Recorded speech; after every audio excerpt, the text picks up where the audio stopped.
Bienvenidos y bienvenidas al episodio número 18 de Ecos del Imperium. Hoy tenemos a un invitado especial, Marcos Rafael Cañas, que es doctor europeo en Historia de la Universidad de Córdoba y también trabaja como profesor de Geografía e Historia en el IES Maimónides, si no me equivoco. Bueno, Bienvenido, Marcos. lo has dicho perfecto porque cuando escribí la Ucronía era en el Maimónides, ahora estoy en el Fidiana. Pero es que en el momento de la Ucronía era allí donde Perfecto. daba clase. Además, también, si no he leído mal, creo que en el 16 también fuiste cum laude, o sea, sacaste la formación con honores, con lo máximo que se puede conseguir. Así que, bueno, enhorabuena desde aquí por un hito importante, que eso quiere decir que el trabajo que le pegaste ahí fue potente. Pues nada, Enrique, lo primero agradecerte haberme invitado, el interés que mostraste tras leer la Ucronía. Me hizo mucha ilusión ver que hubiera podido despertar la atención de este podcast y espero que podamos echar un buen rato hablando de esos what if, que yo creo que es una cosa que siempre a los que nos gusta la historia nos apasiona. Muy bien, Marcos. Pues, bueno, te cuento un poquito cómo he llegado a tu cronía, un poco para ponernos en Sí. contexto.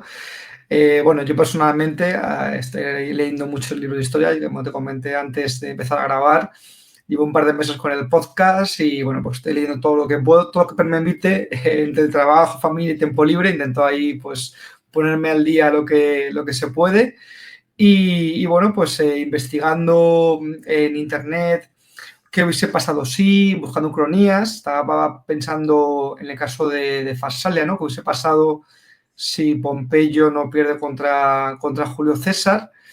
Y luego también viendo, lo comentaba contigo por Instagram, si no recuerdo mal, viendo que Pompeyo, a pesar de haber perdido, también tenía todavía tropas, tenía todavía riqueza. Es decir, es un poco extraño ese movimiento que hace de huir hacia Egipto.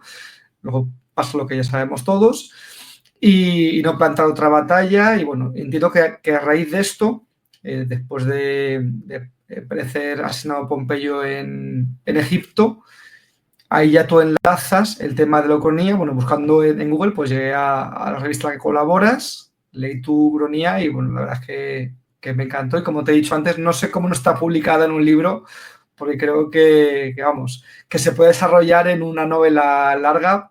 Ahora lo comentaremos más adelante, pero bueno, quería Sí, un ahora poco sí. preguntarte cómo te surge esta idea de hacer esta ucronía.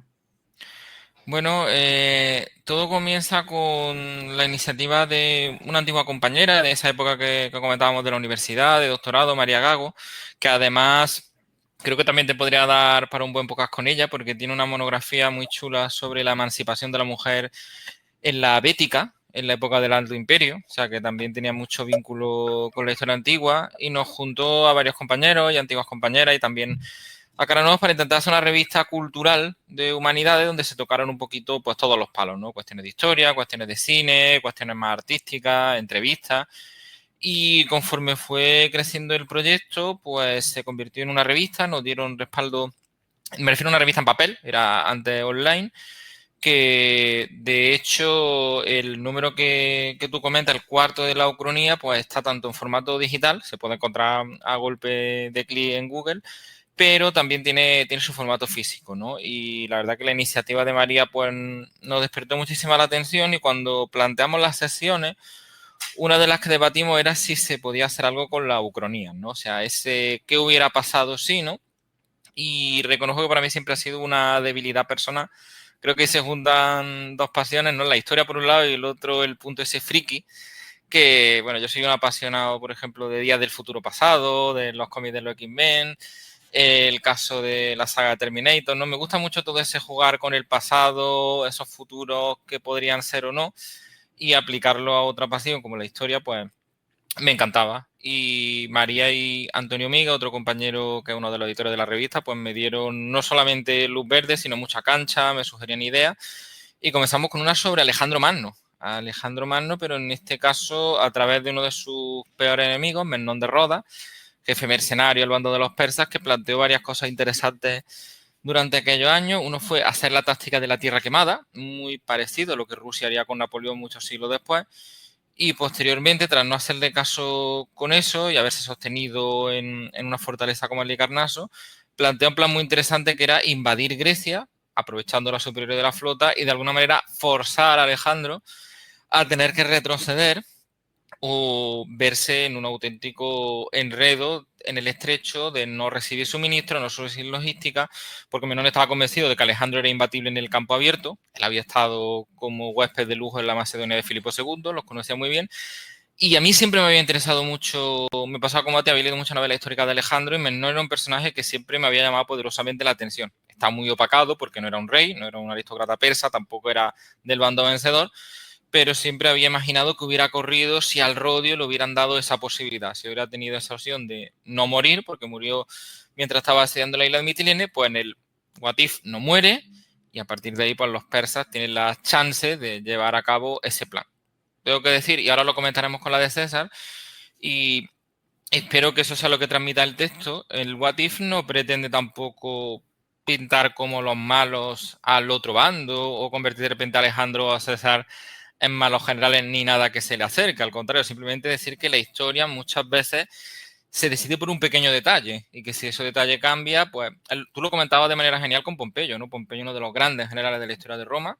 Yo creo que sobre todo un genio logístico, lo que tú bien decías, Enrique, de que incluso cuando él muere, los pompeyanos tienen una red súper sólida en África, en Hispania ni hablemos, sigue teniendo una gran cantidad de redes. No había perdido del todo todavía, pero recibió un correctivo bestial en Farsalia ante uno de los mejores generales de la historia, que es Julio César. Es decir, que siempre hay una serie de puntos de inflexión que podía haber sido en Dirraquio si hubiera aprovechado lo que pasó esa noche el general Picentino.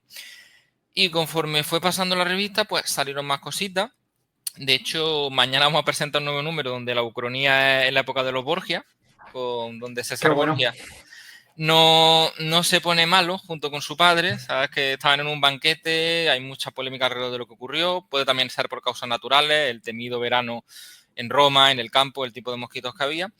Y Maquiavelo fue el que nos dio un poquito la pista porque decía que César Borgia lo tenía todo previsto, él había planteado cómo era la vida sin su padre, el Papa Borgia, pero lo que nunca contó es que esos meses decisivos él también estuviera gravemente enfermo. Y fue lo que ocurrió.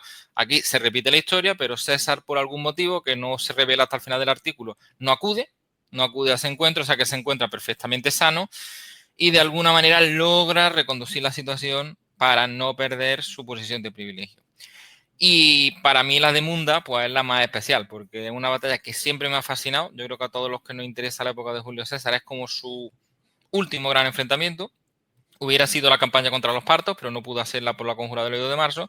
Y encima es que nosotros somos de Córdoba, lo que te comentaba, es una revista patrocinada también por la UCO, con una directora que se formó en dicha universidad y que hizo estudios por licenciatura de esas cuestiones y claro, nos entró mucho por los ojos y le hice mucha ilusión cuando yo planteé, oye, ¿y si cogemos Munda? Aunque como tú bien decías, Farsalia estuvo ahí, pero me parecía más atractivo Munda porque es una batalla más agónica. Digamos que ya César quería extirpar del todo a la causa pompeyana y para los pompeyanos fue el último tiro y también se ha especulado que algunos de los legados de Pompeyo, sus hijos y sobre todo generales como Tito Labieno, en el pasado Afranio y Petrillo, habían barajado que aunque todo lo que se montó en Grecia estuvo muy bien, de reyes, de alianzas, de víveres, de dinero, la guerra se podía ganar en Hispania, porque era donde estaban las mejores legiones del caos pompeyano, y así comienza un poquito nuestra historia.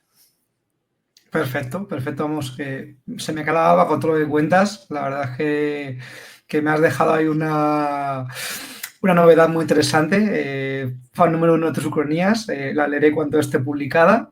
También decir que, bueno, aparecerá, ya se vea este podcast, tanto en YouTube como en iVoox o en Spotify. Aparecerá en la descripción, pondré el enlace a tu revista donde aparece la ucronía para que la gente la pueda leer, por supuesto. Y también a tus redes sociales, que tengo que decir que viendo tu cuenta de Instagram me sentía como si lo hubiese hecho yo, es decir, prácticamente puede haber sido mi cuenta personal de Instagram porque veo que tenemos hobbies y gustos muy parecidos. Bueno, también no sé si también puedes ver también de Marvel también ahí la camiseta. Sí, también. sí, ya he visto cuando te has fijado el detalle. Cuando nos empezamos a seguir, veo ya, me queda por preguntarte si te gusta el baloncesto y ya estamos pues completos. Sí, me gusta el baloncesto. Pues, y también me gusta mucho también la NBA de los 90. Así pues que... entonces Es fácil, la conversación va a ser muy fácil, ya verás. Sí, sí, sí, sí, eso tenemos muchas cosas en común, así que, bueno, un poco hermanos separados al nacer, ¿no? En diferentes provincias. Bueno, te iba a comentar eso, ¿no? También estaba viendo lo del tema que habías elegido, imagino, Sumunda, también por ser de Córdoba, ¿no? También por la zona, de poder pasear por el campo de batalla y poder ver un poco cómo es actualmente lo que sucedió. Bueno, pues ya te digo, el tema de Usconías me ha parecido muy interesante. Te dejo ahí como sugerencia, no sé si tienes más pensadas en hacer un futuro, pero Sí, sí, alguna más. un posible no paso oídos de marzo, Julio César no es asesinado, ¿y qué pasa ahí en esa campaña contra los pardos que tenía pensada, que esa era su campaña, o sea, era su sueño, la Galia fue para hacer dinero y para coger fama, pero yo creo que esa campaña que no pudo hacer era lo que él realmente quería hacer ya una vez consolidado como general experto, como dictador y ya en condiciones, pero no se le permitió porque pues ya sabemos lo que pasó. Absolutamente, de hecho estaba muy planificado y en esta ucronía Tito Labieno y otros pompeyanos hacen algo que ocurrió con Marco Antonio, usan papeles de Julio César que ya tenía planificado de cómo afrontar el problema de las catafractas, de cómo afrontar esa relación ambigua que tenían con Armenia. Es decir, César, como tú muy bien apuntas, yo creo que era la coronación de su carrera. Manda narices decirlo en un general que ya había conquistado la Galia, que había sido destacado pretor en Hispania, que había conseguido vencer a Pompeyo Magno, que era uno de los mejores militares de la historia de Roma, pero sí, yo pienso que para su adentro además era la oportunidad de vengar a su amigo y prestamista Marco Licinio Craso, que había perdido las águilas en la célebre batalla de Carras. Era una oportunidad también, según dicen algunas fuentes, de usar una profecía de que solamente se podría conquistar a los partos a través de un rey, o sea que esa campaña podía haber habilitado a lo mejor que el Senado en algún momento le diera ese último honor, porque ya lo tenía todo, era el dictador perpetuo, era el hombre que había ganado en Munda, tenía en sus manos la República, pero no dio ese último paso que ya luego veríamos con Augusto, ¿no? Que adopta con mucha habilidad la fórmula del Principado y de Imperato. Augusto que, por cierto, las fuentes históricas le falsearon a su antojo que había participado en Munda cuando nunca estuvo allí, cosa que aquí ocurre, pero con Sexto Pompeyo, el hermano pequeño de Neo el Joven, el hijo de Pompeyo Magno, que ese juego sí que me acuerdo que me hizo mucha ilusión ese capítulo, empieza en el Teatro de Córdoba, 30 años después de la batalla, están representando la función, arrojan una falsa cabeza de Julio César, a Sexto Pompeyo lo apoyan cordubensis, porque es verdad que los pompeyanos tenían mucho tirón en la Bética. Claro, imaginemos, si en la época de Julio César tenían mucha popularidad, en una ucronía donde ellos han ganado, pues serían Dios en Los la héroes. tierra. Y nos podemos imaginar que en esas calzadas había muchísimas estatuas de Pompeyo, de Neo, del propio Sexto, y Sexto hace lo mismo que hizo Augusto. Insisto, no es de mérito de ellos, a mí Augusto me parece uno de los grandes gobernantes de la historia de Roma, pero es para otra vez advertir de que las crónicas históricas muchas veces son interesadas, le escriben los vencedores y el propio Sexto en su voz en off advierte a la persona lectora de, oye, hemos contado esta historia, pero yo ni siquiera pisé Munda. Yo estaba en Córdoba con mi hombre y era lógico porque mi hermano Neo no quería que mi linaje se extinguiera si él por algún motivo moría. Perfecto. Si te parece, podremos hablar un poco de la ucronía, contar un poquito lo que cuentas en ese relato y luego, si nos da tiempo, contar realmente lo que pasó, para hacer una comparación un poco lo que fue la historia real y lo que tú has seguido la línea para hacer esa historia, que la he visto muy realista. La verdad es que, ya te digo, al leerla, pues es ficción, Es ficción, pero, bueno. pero podría quizás haber pasado algunas cosas que comentas. Bueno, ahora iremos a ella.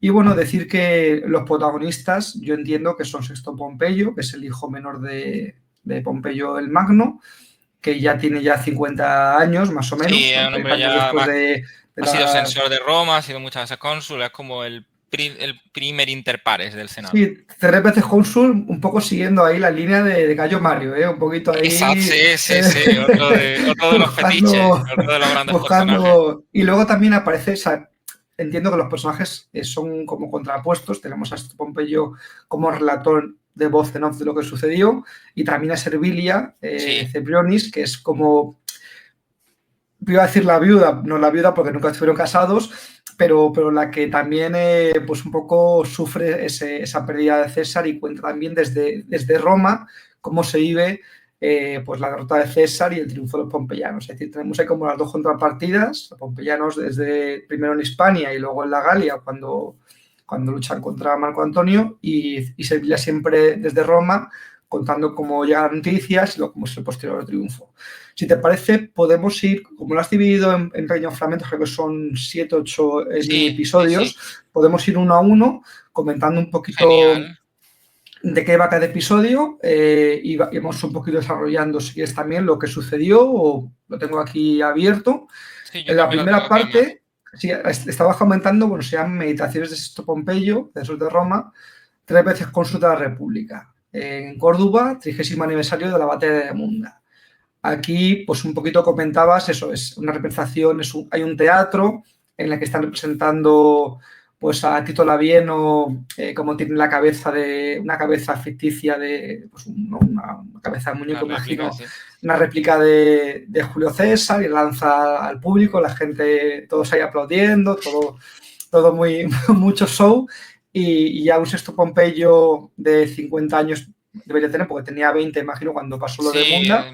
Un hombre recién pasa la cincuentena, seguramente. Sí, aquí un poquito cuenta, pues eso, lo que sería su fama en Hispania, una vez ya han ganado la guerra, pues cómo queda toda la zona de Hispania, cómo se llama también, le pones también su sobrenombre en español cordobés, ¿no? Que, pues igual que era o numantino o africanus. O claro, ese es el juego. Tenía todo esto y bueno, pues esa es un poco la introducción que te ponen un poco en contexto de lo que pasó. Luego pasamos a la siguiente parte, que es el extracto de un testamento supuesto de Servilia Scipionis, la favorita de Julio César, la gran amante, que bueno, ya a lo mejor esto ya da para otro episodio de hablar por qué no se casó Julio César con Servilia. Sí, eso ya, a lo mejor ya da para... Sí. Da por otro texto. Y bueno, si quieres contar un poquito tú este episodio para también que tengas tu... Sí, para mí Servilia es uno de mis personajes favoritos de todo lo que es la mitología de Julio César. Como tú me comentas, Enrique, yo creo que no está nada mal tirar la palabra viuda, aunque irónicamente nunca se casaron, pero es una de sus relaciones más estables, en alguien que además se caracterizó por tener una vida amorosa muy interesante, con todo tipo de rumores, desde el famoso episodio con el rey Nicomedes de Bitinia, sus asuntos con reinas extranjeras como la mujer de Bogus, ni hablar de Cleopatra. O sea, además yo creo que César encima con la virtud de que todas eran mujeres y hombres muy interesantes. O sea, y creo que precisamente la más interesante es la propia Servilia, que era una de las grandes damas de aquella época en Roma, y que refleja un poquito pues lo que estamos diciendo, lo complicado y la ventaja que te da la Ucronía de que puedes jugar un poquito con sus sentimientos, porque Servilia había sido la antigua amante de César, amante a la que le regaló una de las joyas más caras de la historia de Roma, a la que le mandaba mensajes de amor en pleno debate del Senado contra su hermanastro Catón, pero luego va a ser la madre de uno de sus asesinos. Incluso hay quien especula que pudiera ser su propio hijo. Luego también hay una teoría muy plausible de que no fuera el padre biológico, pero que le cogiera un gran cariño, es lógico. Si él estuvo con esa mujer durante aquellos años, cuando Marco Junio Bruto era niño, que le hubiera cogido un gran afecto y una especie de tutela. Y esa Servilia, pues también suegra de Cayo Caso y Longinio, otro de los idos de marzo, superviviente de la batalla de Carra, republicano convencido, pompeyano, al que luego César perdona, pero que otro de los yernos es Lépido, brazo derecho de César. O sea, imagínate el cacao que habría en esa casa en la guerra civil a la hora de elegir. Las cenas navideñas debían ser absoluto cine ahí. Guarden los cuchillos, que no corra la sangre, porque...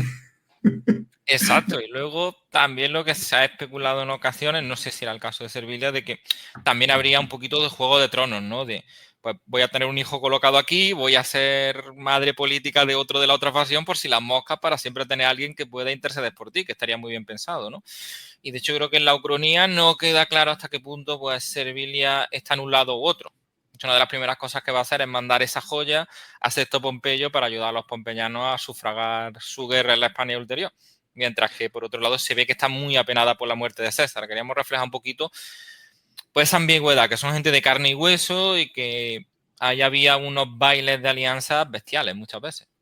Sí, me ha gustado que comentas en la Ucronía ese detalle de esa perla, que son 6 millones de tercios, que es una barbaridad de dinero de la época, y Servilia entiende un poco ese regalo como que me quiere, pero también como que me quiere mostrar Sí. que tiene mucho dinero. Es decir, siempre hay doble mensaje. Es decir, vale, es un gesto de amor, pero también es un gesto de que estoy sobrado y de que, o sea, Podría, me dejo una millonada, pero sí, todavía me queda dinero para yo también hacer mis cosas. sí, la hicimos decir también eso de, pero valía mucho, pero seguía teniendo dinero para otra aventura. Es decir, que me está dando dos mensajes, ¿no? Por un lado, una Sí, declaración de pasión y por otro, como tú bien comentas, de cuidado que tengo más y ese más lo puedo invertir en otro hombre y en otras mujeres. O sea, que sí, es como, yo creo que tuve una relación de mucho altibajo, seguramente. También estuvo muy cerca de ser la suegra de Julia, de la futura esposa de Pompeyo, de la última esposa de Pompeyo Magno, porque estuvo prometida a Marco Junio Bruto. Y se rompió el matrimonio únicamente porque, claro, es que a César le surgió la oportunidad de su vida de que su hija se casara con Pompeyo en un momento donde lo necesitaba para el primer triunvirato de una manera imperiosa. Si no, en una realidad normal, Bruto hubiera sido hijo político de César y se hubiera casado con Julia y ahí se hubiera quedado todavía más reforzado ese vínculo que tú decías de Servilia y el propio Patricio Romano. sí. Hay muchos melones. O sea, tengo miedo a abrir tantos melones porque esto da para mucho. Mira, hace poco tuve una charla muy interesante también en otro podcast. Todavía no me ha dado tiempo a publicarlo con Mireia Gallego, autora de un libro también sobre Servilia, que también tengo pendiente para leer, pues se me acumulan las lecturas y estamos comentando varios temas de Servilia pues muy picantes, ¿no? Pues el tema de que podía ser Bruto el hijo de César, que era casi descartado, es decir, casi imposible que lo haya sido, pero siempre hay un poco esa remología de poder haber sido o no haber sido, porque genera un poquito de morbo. Y también comentábamos la posibilidad de que Servilia sabía que iban a matar a César, sabía que la conspiración, podía haberla avisado y comentábamos un poco de que si a lo mejor finalmente hubiese sido su marido, si la hubiese esposado, quizás a lo mejor ese lazo, ese compromiso hubiese hecho que oye, primer aviso, cuidado que este día van a pasar cosas. Nunca lo sabremos, pero la verdad es que da para sacar y tirar muchos hilos, tirar muchas corillas y es un tema muy jugoso. Sí, yo te confieso que, bueno, como nos conocimos hace poco, como quien dicen, no he podido escucharlos todos, pero sí me puse uno de las guerras púnicas del punto de vista religioso, que me llamó poderosamente la atención, es un tema que me gusta muchísimo, el pulso Cartago-Roma, y os doy la enhorabuena porque nunca lo había visto desde ese enfoque, o sea, desde el punto de vista de la espiritualidad y de las creencias de no sé si de otra, me ha parecido muy interesante y te prometo que me pondré al día con los otros, pero es que tienes muchos, pero que Sí. ya aprovecharé mientras estoy haciendo así trabajo de burocracia y tal con los robots, me los pondré de fondo Pues porque si te ha gustado ese, tengo también, estoy grabando otro con Luna Valero, que es Luis Luna Valero, que es un autor de una trilogía también de las guerras púnicas, la camada de León de Cartago, que empieza con Amílcar, luego pasa a su hijo Aníbal y demás, y estamos también, llevamos ya 2 episodios, y eso también va a estar muy potente hablando sobre las qué guerras chulo. púnicas, así que te lo dejo ahí también en pendientes. Ahí estaré, ahí estaré. Muy bien, pues si quieres seguimos con el siguiente, que ya empieza ya aquí un poquito la chicha. Ya empieza para mí el que sería ya empieza la cosa a subir temperatura, que ya es la batalla de las bestias por Ah, Marco sí. Furio, que ya aquí empieza ya la cosa a ponerse picante y en el que cuentan pues un poco ya lo que sería ya o sea, la batalla ha acabado, la represión que hay, ¿no? Ya que aparece ya el hijo también, Quinto Labieno, el hijo de Tito, Sí, que le ponen ahí como que es un poquito mayor que Sexto en aquella época, son muy amigos, es un poco mayor que él, y le ponen pues a ser como el líder de la represión contra los vencidos y aquí la cosa ya se empieza a poner picante. No sé si quieres comentar sobre este sí. episodio alguna cosita. A mí uno de los que más me gustó, pero también vértigo da, porque es cuando la Ucrania tiene un punto muy llamativo y muy potente cuando te pones a escribir, que es romper la historia, después va a pasar esto, vamos a cambiar lo que ocurrió y va a pasar otra cosa.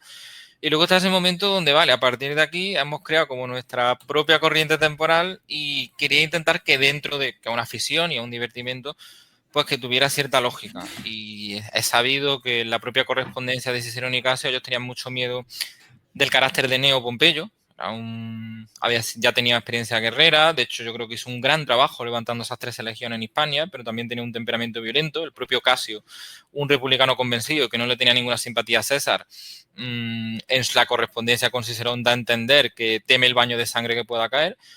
Yo he jugado un poco con eso, es un Neo un tanto distinto porque va, igual que le ocurrió en la historia real, queda gravemente herido, la diferencia es que aquí vence, o sea, gana la batalla, aunque va a quedar muy maltrecho ya para el resto de sus días, con una pierna casi inutilizada, pero que demuestra ser más listo y digno heredero de su padre en el sentido de que antes hablábamos de Gran Cayo Mario, uno de los mejores generales de la historia de Roma, pero que pierde muchos puntos al final de su carrera por las masacres que hizo con los Barduli, los libertos esos que llevó a Roma, y siempre se ha comparado como que Mario hizo una gran represión contra su enemigo muy insensata y que incluso se cargó a gente de su propia familia política, del linaje de los César, por error, y en cambio Lucio Cornelio Sila quizá mató más gente, pero fue muy sistemático, hizo sus listas, confiscó bienes, pensó lo que quería hacer. Y bueno, a mí no me parecía descabellado que Pompeyo Magno le hubiera contado a su hijo cómo se hacen esas cosas, ¿no? Y él sorprende un poco porque la represión pompeyana es muy dura, pero está controlada, saben a dónde van, y digamos que Córdoba, no porque yo sea de aquí, pues se libra bastante porque ha permanecido muy fiel a la clase pompeyana, y otros sitios van a sufrir mucho, sobre todo, y esto yo he tenido como dos grandes asesorías, porque aparte de que somos muy amigos, pues les digo, son los que llevan bastante la revista, pues María desde el punto de vista de las cosas que sabe de la Bética, y mi compañero y editor Antonio Míguez, pues me recomendaba una cosa que a mí me gusta mucho del cine de Tarantino, ¿no? Que dicen que él tiene un libreto con todos sus personajes, la vida que han tenido, pero tú a lo mejor en la película ves solamente una parte de esa vida, pero que él tiene muy claro ese pasado que han tenido, pues sí que con las debidas proporciones y compararme para nada con eso, sí que todo eso furio es un nombre que no está cogido de casualidad, y lo que hacen los pompeyanos en Hispania, como tú bien decías, yo creo que podría dar para un relato mucho más largo, pero sí como insinuar y obligar a la persona lectora a que se imagine un poquito por dónde van los tiros, ¿no? Pero sí que sé muy bien lo que ha hecho Sexto Pompeyo en esa cronía, sé muy bien lo que le ha pasado a Servilia, sé muy bien lo que ha hecho Tito Labieno, que yo creo que es el no protagonista más falso de la historia, porque aunque narran Sexto y Servilia, yo quiero dar la sensación de que el fantasma más poderoso es el de Labieno. A mí es la figura que más me llama la atención de todos los que estuvieron alrededor de César, porque durante mucho tiempo fue su brazo derecho, luego se convierte en un enemigo mortal, hasta el punto de que ellos no vuelven a verse, salvo en el campo de batalla, no tenemos ninguna noticia de que volvieran a conversar, y tienen como esa relación de amor-odio tan intensa, ¿no? O sea, yo creo que después a lo mejor de la propia Servilia, con permiso de Servilia, quizás sea su relación emocional más complicada, incluso más que con Bruto, porque al final Bruto podríamos hablar de unos ideales que provienen de Catón, que se confunden con su propia relación, pero digamos que puede tener hasta una explicación política. En cambio, lo de Labieno y César, hay como hay una bruma, ¿no? Ese momento de ruptura donde uno abandona al otro, marca una frase de Plutarco que para mí orbita mucho en la historia, que fue el único de mis amigos que me traicionó. Y hay no sé si a ti que te encanta la novela histórica, Enrique, si no la has leído te lo recomiendo, El joven César y César Imperial o César Imperator, que era de Rex Barner, son unos trabajos clásicos de un autor inglés muy... Y él tenía una frase bellísima, fingiendo que es Julio César, que decía dije esa frase porque todavía me gustaba seguir pensando en Labieno como amigo. O sea, que la frase fue el único de mis amigos que me traicionó. Gramaticalmente muy interesante, o sea, porque pese a todo lo que habían vivido después de casi odiarse, había una parte de sí que le seguía considerando un camarada. Yo creo que Labieno es como el gran desconocido en la carrera de César, pero si rascamos es fundamental. O sea, es su hombre de confianza en la Galia. Seguramente se conocieron de jóvenes al servicio de Bate Ausárico. Aquí la novela histórica nos permite jugar, porque se sabe que Labieno era un enamorado de la caballería, César era un jinete espléndido, pues no es descabellado pensar que ya en su servicio en Asia hicieran buena amiga, hicieran alguna ruta junto a caballo y tal.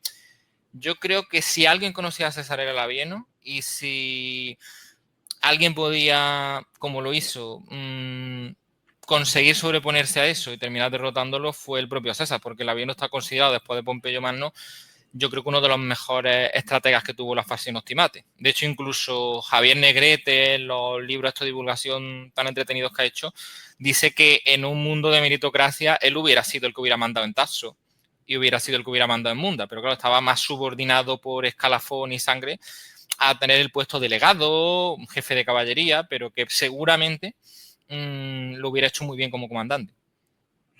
Muy bien, claro, entiendo que siempre Labieno pues, fue un poco un secundario de grandes protagonistas, aunque por momentos podía haber tenido más actitudes, habilidades que esos que le superaban, a lo mejor en el caso de César, pero sí otros que pudieron llegar después. Y claro, yo tengo aquí un sentimiento un poco agridulce, porque, pues, por desgracia, mi conocimiento de historia es muy limitado, no, no lo puedo ocultar. Pues es lo que me ha dado tiempo a estudiar en estos meses, lo que conozco pues, del colegio, típico, ¿no? De películas, documentales, tal. Entonces, por desgracia, no conozco muy bien la historia de Labieno y César, ¿vale? Porque, bueno, ahora estoy muy centrado en la etapa de la caída de la República, la parte de Cayo Mario, Silas, y todavía no he llegado a César ahí a tope, lo que he podido leer las novelas de Posteguillo. Pero claro, Sí, que de hecho, que la viene a un secundario sí, muy sí, importante. en las novelas de Posteguillo, aunque uno no puede coger una novela como un libro histórico académico, pero bueno, para entretenerse y para un poco tener alguna noción puede estar bien, ¿no? Para despertar curiosidad. En Sí, las novelas siempre. de Posteguillo, Labieno es el mejor amigo de César desde muy pequeños, prácticamente lo deja todo por él, da la cara por él cuando hace algunas liadas, es decir, están juntos desde pequeños, van juntos a Mitelene, cuando es herido Labieno que César le salva, van juntos luego también a la Galia, es decir, no llega el momento todavía en el que esa amistad se rompe, tengo curiosidad por llegar a ese spoiler, a ver qué pasa. Sí, a mí me da mucho interés O ver sea, cómo lo enfoca claro, Posteguillo. qué pasa tan grave para que una amistad de tantos años y tan íntima se rompa hasta acabar? Ya te digo, no que nos separamos, sino que nos odiamos, ¿no? O sea, hay un conflicto ahí. Entonces, ya te digo, me ha gustado mucho tu enfoque también de Labieno en esta ucronía y sobre todo, lo estabas comentando antes, aunque no deja de ser, uno hace una ficción, pero me ha parecido una ficción realista, porque tú puedes tomar diferentes caminos, es decir, haces una cronía y puedes elegir hacer esto, hacer lo otro, es decir, puedes tomar el camino que tú quieras, pero el camino que has tomado para hacer este relato me ha parecido un camino que podría haber sucedido si hubiese pasado así, es decir, me ha parecido realista, porque a veces las cronías que dices, bueno, esto ya es una idea de olla que no tiene ni pie ni cabeza, pero sin embargo la tuya, esta que he podido leer, que también tengo pendientes las que tienes sobre Alejandro, me ha parecido que podía haber sido así, es decir, tenía sentido, se nota que sabes lo que estás hablando, conoces son los personajes, conoces lo que pasó en realidad y cómo eso te permite poder hacer esa historia paralela que tenga sentido. Me ha gustado mucho leerla y te doy la enhorabuena porque creo que he quedado. Te digo, me han dado ganas de leer más. Te digo, esto se acaba aquí ya, no es más largo, no son 300 páginas en vez de 10. Ese es un piropo que te agradezco mucho. O sea, si la sensación que deja la cronía esa, yo me doy por más que satisfecho. Y pues nada, lo que tú dices, de hecho, bueno, lo que tú comentabas antes, yo el doctorado lo hice en historia moderna. Yo cuando empecé a estudiar historia, creo que la que más me gustaba era la historia antigua. Luego, pues, te enamoras de muchas otras etapas, de la contemporánea, de la protohistoria, pero yo creo que la antigüedad tiene algo que engancha mucho. Y lo que tú has comentado, pues las novelas históricas, los cómics y tal, evidentemente nunca hay que tomarlo desde un punto de vista científico, pero tienen un poder que nunca se puede subestimar, que es el de insuflar la curiosidad. O sea, a mí hay muchas novelas históricas que me han llevado a querer descubrir esos personajes, entre ellos al propio Labieno y a César. Sobre todo lo que un libro, un artículo científico no se puede permitir, y está muy bien que no lo haga, de ahondar en esos sentimientos, en esa amistad rota, pues cuando jugamos un poquito con la pluma, pues sí te puedes permitir eso. Es parecido a lo que hemos hablado de Servilia, ¿no? Podemos intentar usar el dato histórico que tenemos de lo de la perla para buscarle un significado que nos lleve a algo más personal. Y la bien en realidad, Enrique, lo que tú has dicho, no te sientas mal porque no ocurre a todos. Ni siquiera la persona que más sepa de ello te puede decir de manera contundente por qué se produjo esa deserción. Se ha especulado mucho que Labieno seguramente vendría de Singulum, feudo de Pompeyo. Pompeyo era dios en el territorio del Piceno. O sea que desde el punto de vista de patrón-cliente, Labieno hizo lo más lógico posible. Pero por otro lado, en una Roma de tantas tradiciones y alianzas, teniendo en cuenta lo que le debía a César y lo que César le debía a él. De hecho, es que no olvidemos que Labieno es el tribuno de la plebe que está con él cuando sale elegido Pontífice Máximo. Labieno es el que se lleva de abogado, perdón, de fiscal para atacar a Cayo Rabirio y tocarle la nariz a Cicerón durante su consulado. O sea, Labieno es lo que te he dicho, es el hombre que está siempre en la sombra, el que da la cara por ti, el que también te debe todo. Yo creo que Posteguillo ahora mismo está jugando un poco a que Labieno sea como Cayo Lelio en su maravillosa trilogía de Escipión. Es como ese hombre para todo que tiene detrás, a lo mejor no tan sofisticado, como César, pero muy experimentado, un tipo que además sabe cómo piensa y lo interpreta a la perfección. De hecho, son muchísimas las batallas en la Galia, donde Labieno y su improvisación le hacen salvar los muebles, la batalla del río Sambre, está muy bien después del desastre de Gergovia el que acude en auxilio de César. Y luego lo que tú decías, yo quería jugar, y siempre lo he planteado así, en que César es un genio absoluto y que Labieno está muy cerca. Así que la diferencia entre un muy buen general y un genio de la guerra puede ser una décima, pero esa décima es fundamental y esa es la ventaja que tenía César sobre él. Pero es que muchas veces estuvo a punto de ponerle en aprieto muy serio. En la batalla de Ruspina estuvo a punto de destrozarlo en una escaramuza que hubiera cambiado la guerra del norte de África. Esa fue otra de las ucronias que estuvo. Lo que pasa es que Munda al final nos tiró, pero tenía también algo pensado con que en Ruspina Labieno hubiera conseguido que esa celada saliera del todo bien. Y nos lleva a eso, a tener personajes que en un momento toman algo claro y además ya lo he ido notando y seguro que te ha pasado, que me encantan, pero las novelas de Coles Masculo son soberbias sobre la Tardorrepública Romana. Además, para mí esa mujer tiene un mérito increíble porque ser la autora del Pájaro Espino y luego pasarte a un género político bélico que te salga tan bien en los dos géneros, es que es una literata con un don para llegar al público impresionante. Pero, y no lo digo como de Doro, Coles Masculo es súper cesarista cuando lees las novelas y Labieno queda como un miserable en su decisión. Y aquí lo que queríamos plantear es que a lo mejor había otras cosas de peso y también un poquito esa ambigüedad que yo he intentado jugar porque Quinto Labieno, el hijo de Labieno y él, son muy crueles. Eso lo he puesto porque hay noticias en la Galia, en los comentarios de César, de que Labieno, aparte de ser su brazo derecho y el tipo que mejor leía la batalla después de César, tenía una capacidad muy contundente de acabar con los enemigos. O sea, le mandó la cabeza de un regalo a César como tributo. Cuando ocurrió el famoso asunto de Ambioris, que los galos falsifican información y destrozan a una legión, el César manda a Labieno a que directamente haga un genocidio prácticamente contra esa tribu como escarmiento para que nadie se le ocurra. O sea, a mí me cuadraba que ese Labieno fuera un tipo muy cruel después de Munda también. Lo que no comulgaba tanto es que si tú lees los comentarios, el Labieno es después de César el que más sale, es siempre como su ojito derecho, y luego ya en los comentarios de la Guerra Civil y en el Velum Hispanense, que ya no escribe César, que ya será una fuente anónima de algún oficial que estuvo allí, de varios oficiales, el Labieno es un auténtico psicópata que no tiene perdón de Dios y que es despreciable en todos los sentidos. Lo único que es llamativo, el rasgo que yo sigo que se repite, es que sigue siendo muy buen táctico. Es decir, pues en Hispania aprovecha el invierno, consigue poner en muchos problemas a César, asesora a Neo Pompeyo y digo, vale, entonces el Labieno real era muy buen estratega y era un hombre cruel. Pues esos dos rasgos sí lo he querido tener. Lo que no he creído tanto es Labieno solamente traiciona a César por un lado oscuro, o sea, por envidia, por rencor, que seguramente estaría ahí, pero también hay otras cosas. Y no quería plantear a César como el santo de esa relación.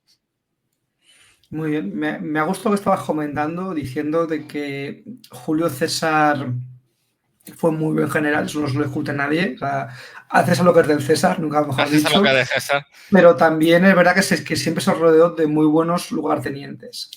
Tuvo ahí pues, Labieno, Marco Antonio, Décimo Bruto era otros también. magnífico. Sí, tuvo por ahí a gente cerca, se eligió muy bien a sus lugartenientes, eso no se lo puede quitar nadie.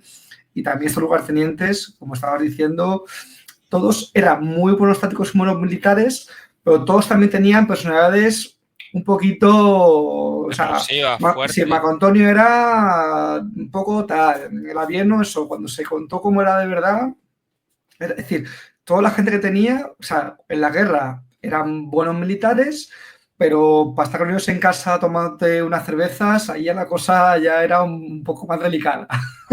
Sí, yo creo que era un nido de víbora fascinante. O sea, era un nido de tíos que era lo que te he dicho, súper inteligentes, súper ambiciosos, traicioneros, cuidado también.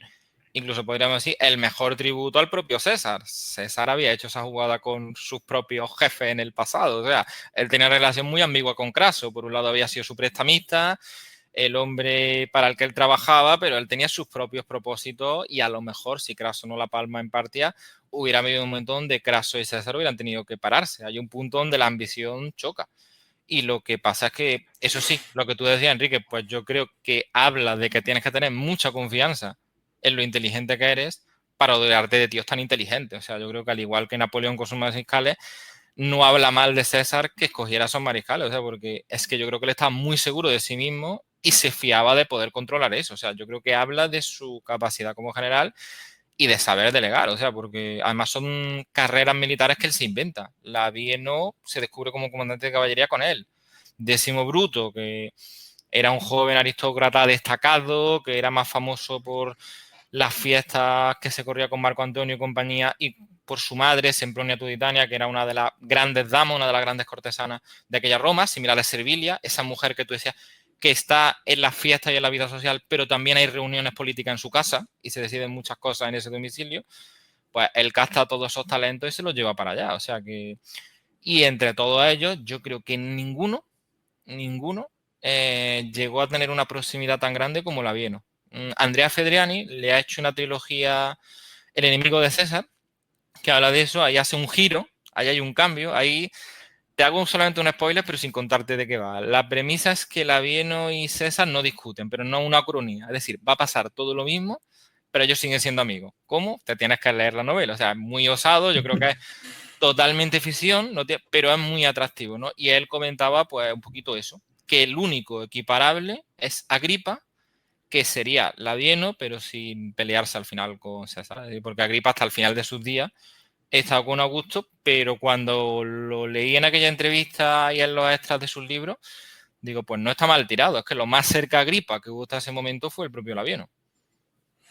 Pues sí, lo estabas comentando antes. Yo o sea, me puse muy, muy interesado por Roma cuando me leí las novelas de Posteguillo, las novelas de Cipriano Africano, que era lo más grueso que había leído hasta la fecha. Ni en la facultad había leído libros tan gordos. Eso fue una hazaña potente. Y cuando lanzó su primera novela sobre Julio César, estaba con mucha curiosidad por saber cómo lo iba a enfocar, cómo iba a ser. Se tenía mucho hype ahí con los libros y bueno, los he devorado, los dos primeros que tengo, Maldita Roma y Roma soy yo. Me los devoré enseguida y ya te digo, él mete a Labienus o como uña y carne con César y tengo mucha curiosidad por saber en qué momento va a pegar el tijeretazo. No sé si será en el siguiente libro que viene ahora de los Tres Mundos o será más adelante. Tengo mucha curiosidad porque siento como que está jugando mucho con el tema emocional de eso, de hacer, somos muy amigos, somos íntimos, contigo hasta la muerte, por ti lo que sea. Y eso va a hacer que cuando llegue el hachazo va a ser un palo gordo y nos vamos a quedar todos ahí un poco en shock. Pero también estabas comentando el tema de las novelas de McCulloch, que, bueno, ahora me estoy leyendo la primera, me estoy leyendo la de El primer hombre de Roma, voy por la mitad. Magnífica. Me están encantando. O sea, si me gustó Posteguillo, McCulloch ya está siendo, no sé, lo mejor que he leído hasta la fecha sobre Roma, porque Posteguillo me gusta mucho su epicidad, el tema de las batallas. Es como muy para la gente que no sabe mucho de historia, pero quiere leer un poquito, estar ahí entretenido, es perfecto. Sí, la batalla de Sama que describe sí, es una pasada. Me quito el sombrero con esos libros, pero McCulloch es más Roma del día a día. O sea, sí, más la Roma comida, ¿verdad? Eso, los edificios, sí, eso es como vivían las bodas, los ritos, eso, más el Roma de la calle. Y o sea, llevo ya medio el libro de Primero de Roma. Y otra vez lo estaba comentando también con Mireia. Estamos hablando sobre los libros que me los recomendó ella, por cierto. Y lo estaba preguntando, oye, ¿es posible que McCulloch haya tirado el triple brutal de meterte una novela casi entera para introducir a César? O sea, ¿puede ser que se hayas hecho la sacada de meterte la historia de Cayo Mario y sí, un montón de páginas, toda la trama, para que nace César, que es el protagonista de sus novelas finalmente, sí, luego coge el protagonismo, porque Posteguillo al final, con su primera novela de César, lo que hace es, nace César en el año 100, ya está ahí ya su madre Aurelia contándole la tal y ya empieza pues un poquito ya o sea, edad adolescente. Pero es que McCulloch me está metiendo desde el año, creo que 107, 108, con la guerra de Yugurta, para introducirme todo lo que pasó antes y entienda el contexto cuando nace César y empieza César ya tal. Yo no sé si me estoy montando ya la película o si pueden ir por ahí los tiros.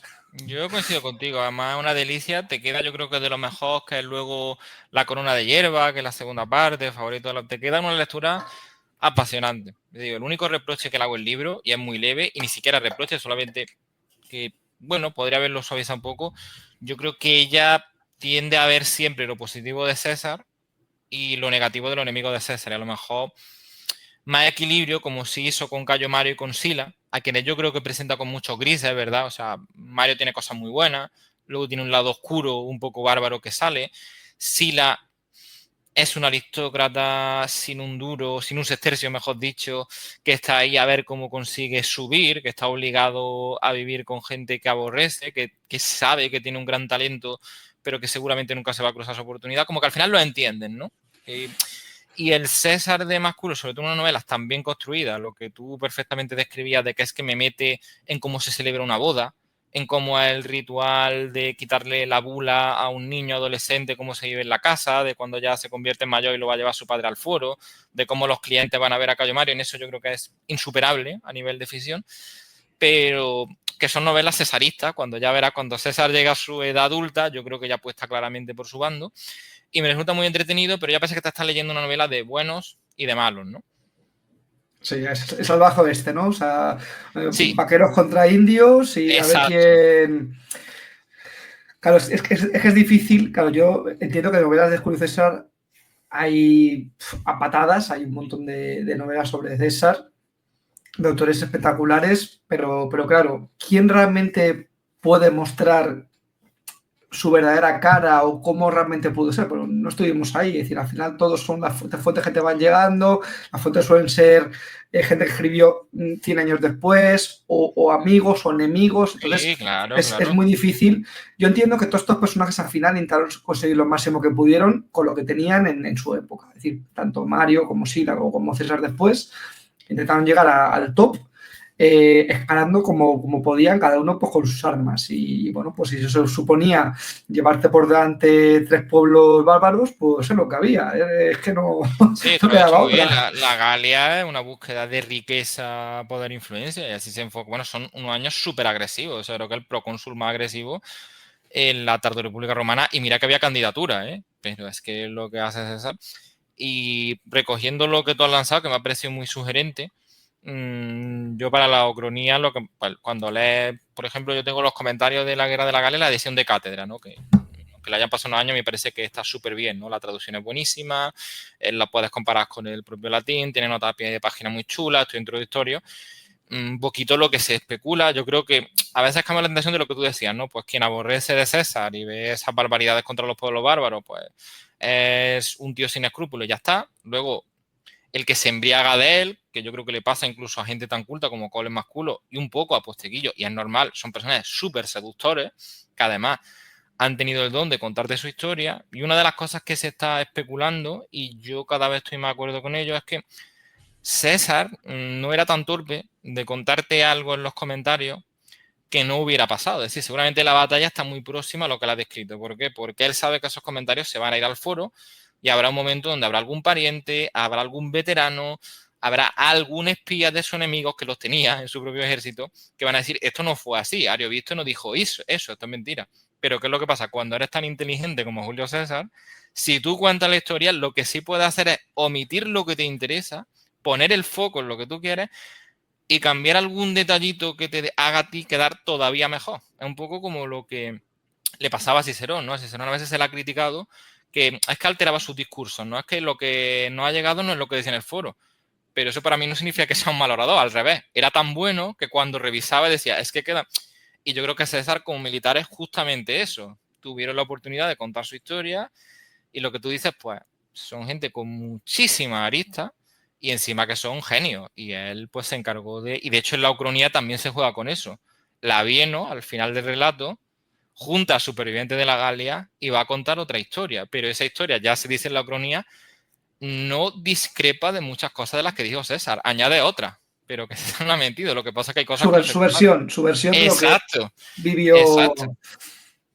Muy bien, pues si quieres seguimos, que estoy aquí tan a gusto hablando. Salen temas aquí, estos abren melones, Yo esto es también, yo también. una cosa de locos y a veces es difícil seguir ahí la línea porque salen temas que quieres hablar y bueno, espero que tengamos oportunidad. Ojalá que podamos repetir, ya te lo voy adelantando. Yo ojalá Seguro, esta sea tu seguro. segunda casa y puedas venir, y que veo que aquí hay muchas cosas en las que podemos hablar.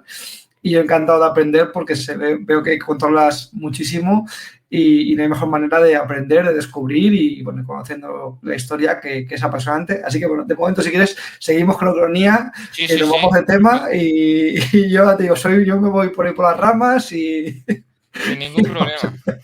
Pues mira, la siguiente parte se llama Las ratas de Marco Antonio, Confesiones de Fulvia. Esta parte me ha gustado mucho porque es la parte en la que ya llega la noticia de que ya ha fallecido ya Julio César y ya empieza ya un poquito el Juego de Tronos en Roma. O sea, ya empieza ya Marco Antonio que empieza a querer ser elegido ya el heredero de Julio César.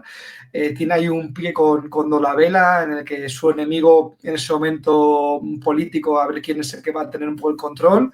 Y aquí Marco Antonio pues saca su verdadera cara. Y aquí Octavio todavía es muy pequeño, ¿no? O sea, todavía es más joven de lo que luego fue ya Sí, es cuando se todavía más enfrenta. chico. Claro, entonces le faltaba a lo mejor tener un poquito más de edad para tener más gente detrás, más apoyos o un poquito más de aplomo. Pues también la época en la que era ya, porque Munda creo que son 3 años después de Fasalia, si no me equivoco, que Sí. es en el 40 y tal. Y claro, luego Actio ya también son casi 10 años después, en el Sí, ya hay 31. Es eso decir, ya que ya no sé, Octavio ya no mucho es más tan niño. consolidado, lo que es que ya ha conseguido partidarios, que ya se ha quedado con el centro de poder en Italia. Ya es muy distinto del adolescente brillante que sale en esta cronía, pero que te ha dicho que va a ser muy dependiente de Marco Antonio y al que no conoce nadie, salvo su tío abuelo Julio César, que está empezando a considerarlo un candidato muy interesante, pero Octavio un perfecto desconocido en Roma. Sí, ya te digo, aquí me ha gustado eso de que ya se empieza a generar en Roma, pues ya no está César y ya a ver quién es el que coge el poder. O sea, antes de enfrentarte a tus enemigos, ya empiezas con tus aliados a ver quién es el que se impone, quién no se impone. Es decir, ya se genera ahí ese juego de tronos que me parece en esta época, yo lo veo súper interesante. Yo creo que esta época de la Tarde República, la caída, desde más o menos el año 80 hasta que muere César, creo que, o sea, en muy pocos años pasan un montón de cosas, alianzas, traiciones, bodas, guerras. Es una época de locos en la que hay personajes muy potentes. Se junta gente muy, muy, muy gorda en esa época y ya te digo, para mí lo que he visto la época que me gusta. También es verdad que tampoco he conocido mucho la parte de la monarquía, la parte luego de imperial, la parte de la caída. Dicen que la parte imperial es mejor la más, no sé si la más aburrida, pero que esta parte de la historia es una parte en la que pasa tanto que no te puedes aburrir, o sea, pasan mil historias. Sí, sí, siempre hay un cliffhanger, siempre hay un continuará de repente. Sale ahí, me recuerda ahí la intro de HBO, ahí, ¿no? Sale ahí Sí, y sí, pasa sí, lo sí, que, sí, sí. lo que sea. Claro, no en vano además HBO hizo esa serie maravillosa que era Roma. Exactamente. Otro de los hitos. Y es lo que y cogió esa época, y no es casualidad que cogiera esa época.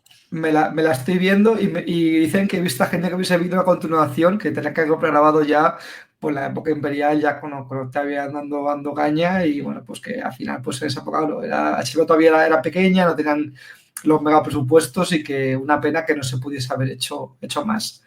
Pues mira, tengo que ir a la siguiente parte, que es ya Sexto Pompeyo, recuerda a Vibrante. Esta me ha Ah, gustado, porque aquí entiendo que es ya el enfrentamiento en el de pues, las tropas pompeyanas salen de Hispania, las tropas de Marco Antonio salen de Italia y se enfrentan en la parte central el punto medio, parte central de Francia, poquito ahí recordando una batalla sí, sí, sí. del año 50 creo que es el 58, si no me falla la memoria, ¿no? En Pirate, cuando estuvo por ahí César.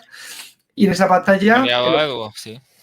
pues un poco lo que cuentas es que Tito Labieno consigue engañar a las tropas de Marco Antonio, consiguen ahí hacer un engaño que, bueno, perdón, no sé si hemos contado ¿cómo cae Julio César? No sé si eso viene, me parece que viene un par de Viene después, episodios después. sí, al principio de la Ucronía, Sexto Pompeyo dice que él sabe que no fue así, que era ya muy oscuro, que a Labieno le presentaron la cabeza de César, que no la cogió él mismo, y que Neo estaba ya herido, que tampoco estaba, como que la historia real era mucho menos épica, había sido la batalla de las bestias, que es el nombre con el que lo recuerdan los veteranos, y que luego, aunque solamente se hizo una Ucronía, Cicerón lo usa en un discurso y le meten problemas, porque cuando lo dice claro era como un insulto a los dos bandos, o sea, como que los hombres, los cesarianos y los pompeyanos que lucharon ese día ya no eran hombres, sino que eran bestias, o sea, que eso fue tan violento, tan bestial, que ya no tenían condición de persona.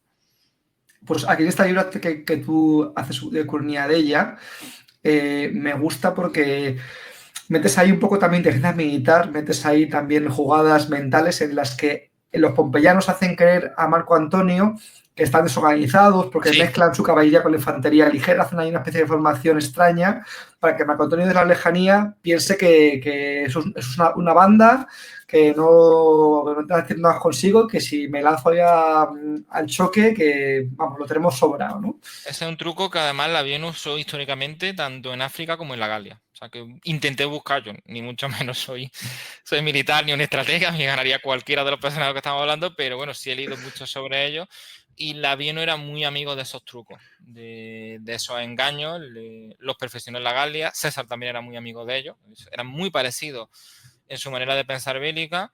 Marco Antonio era un oponente formidable y bueno, pues yo lo que quería eso que fuera igual que en Farsalia, cuando perdió Pompeyo. Se tiene que hacer por algo muy espectacular que alguien lo consiga tumbar. Y digamos que en Vibraste, pues los pompeyanos que además han tenido un plus, que aquí de eso estamos particularmente contentos de cómo salió la Ucronía. En este What If pasa una cosa que estaba ya incubándose, que Cayo Trebonio, que estaba muy cerca de Hispania, que Décimo Bruto, digamos que no se sienten tan cercanos a Julio César.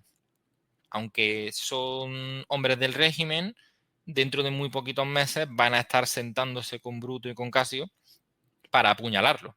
De hecho, Décimo Bruto no le mete la puñalada y la dan en su nombre, porque era el que entretiene a Marco Antonio, ¿no? Para que no entre al Teatro Pompeyo. O sea, como que...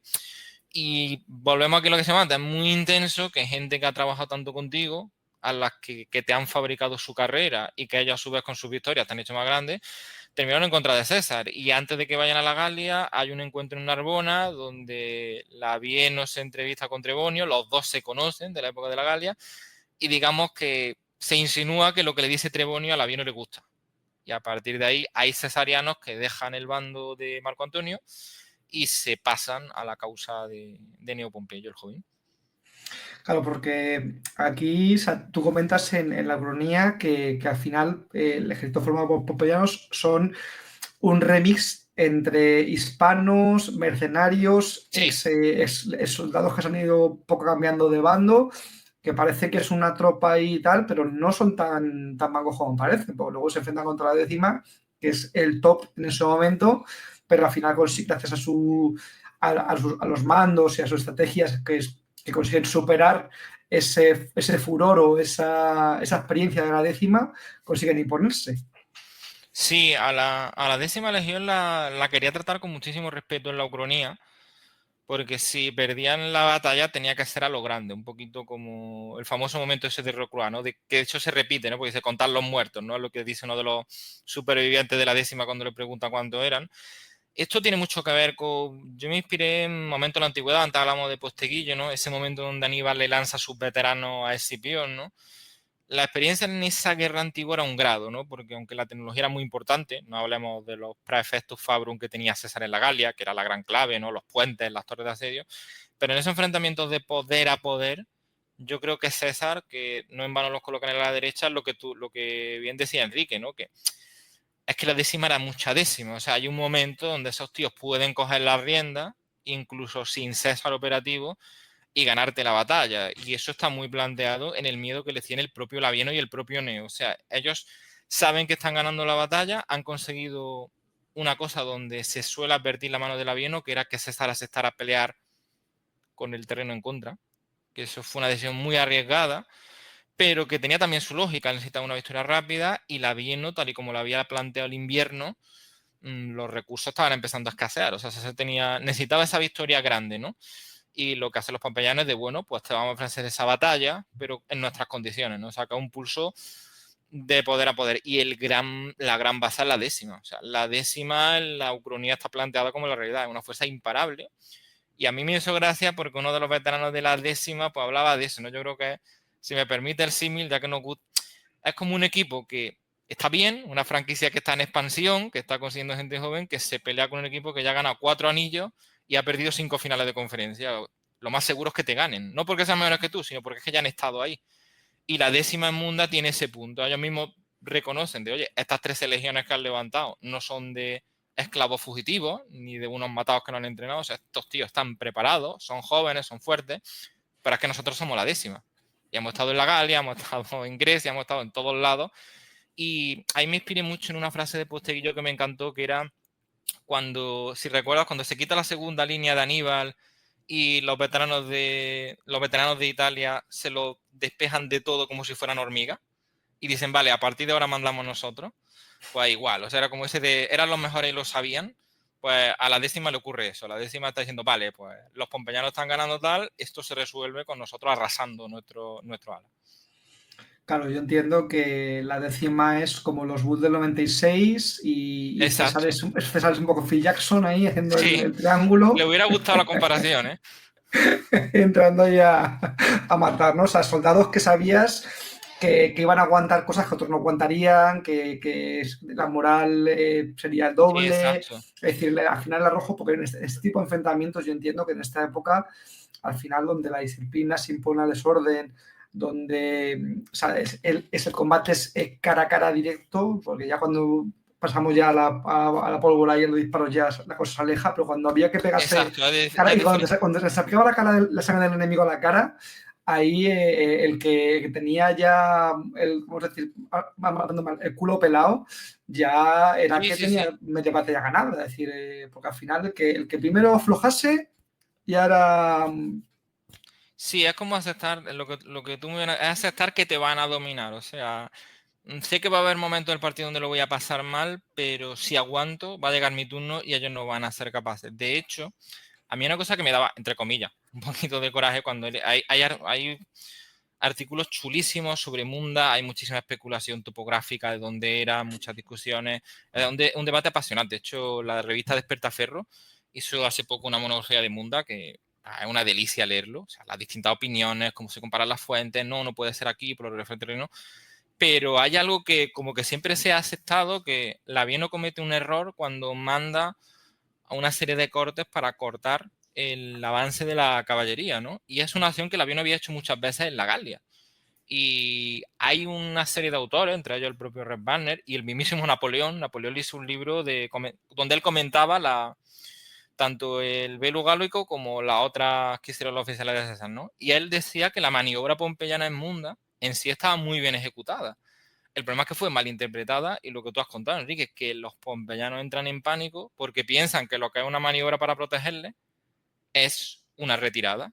Y ahí todo ese ardor que estábamos diciendo se cae en una batalla que estaba súper igualada y casi a favor de los pompeyanos, y la décima ahí te machaca, te pulveriza y te arrasa. ¿Qué es lo que yo creo? Pues que Labieno el instinto fue muy correcto en lo que estaba haciendo, pero que a lo mejor en su cabeza le estaba pensando que tenía los veteranos de la Galia, porque eso se lo hace a la décima y no se van a volver tarumba. Van a decir, bueno, espera, ¿qué está pasando? Nosotros, nuestra misión, que es este sector, nos quedamos aquí, controlar el pánico, ¿no? Y luego también otra cosa que es el factor suerte. Yo creo que, no sé tú cómo lo ves, pero yo creo que Julio César era una persona que, aparte de sus múltiples virtudes, tenía un don, como decía Woody Allen en Match Point, que es que la pelota caía de su lado. Una flor en el Que, culo, vamos, sí, literalmente.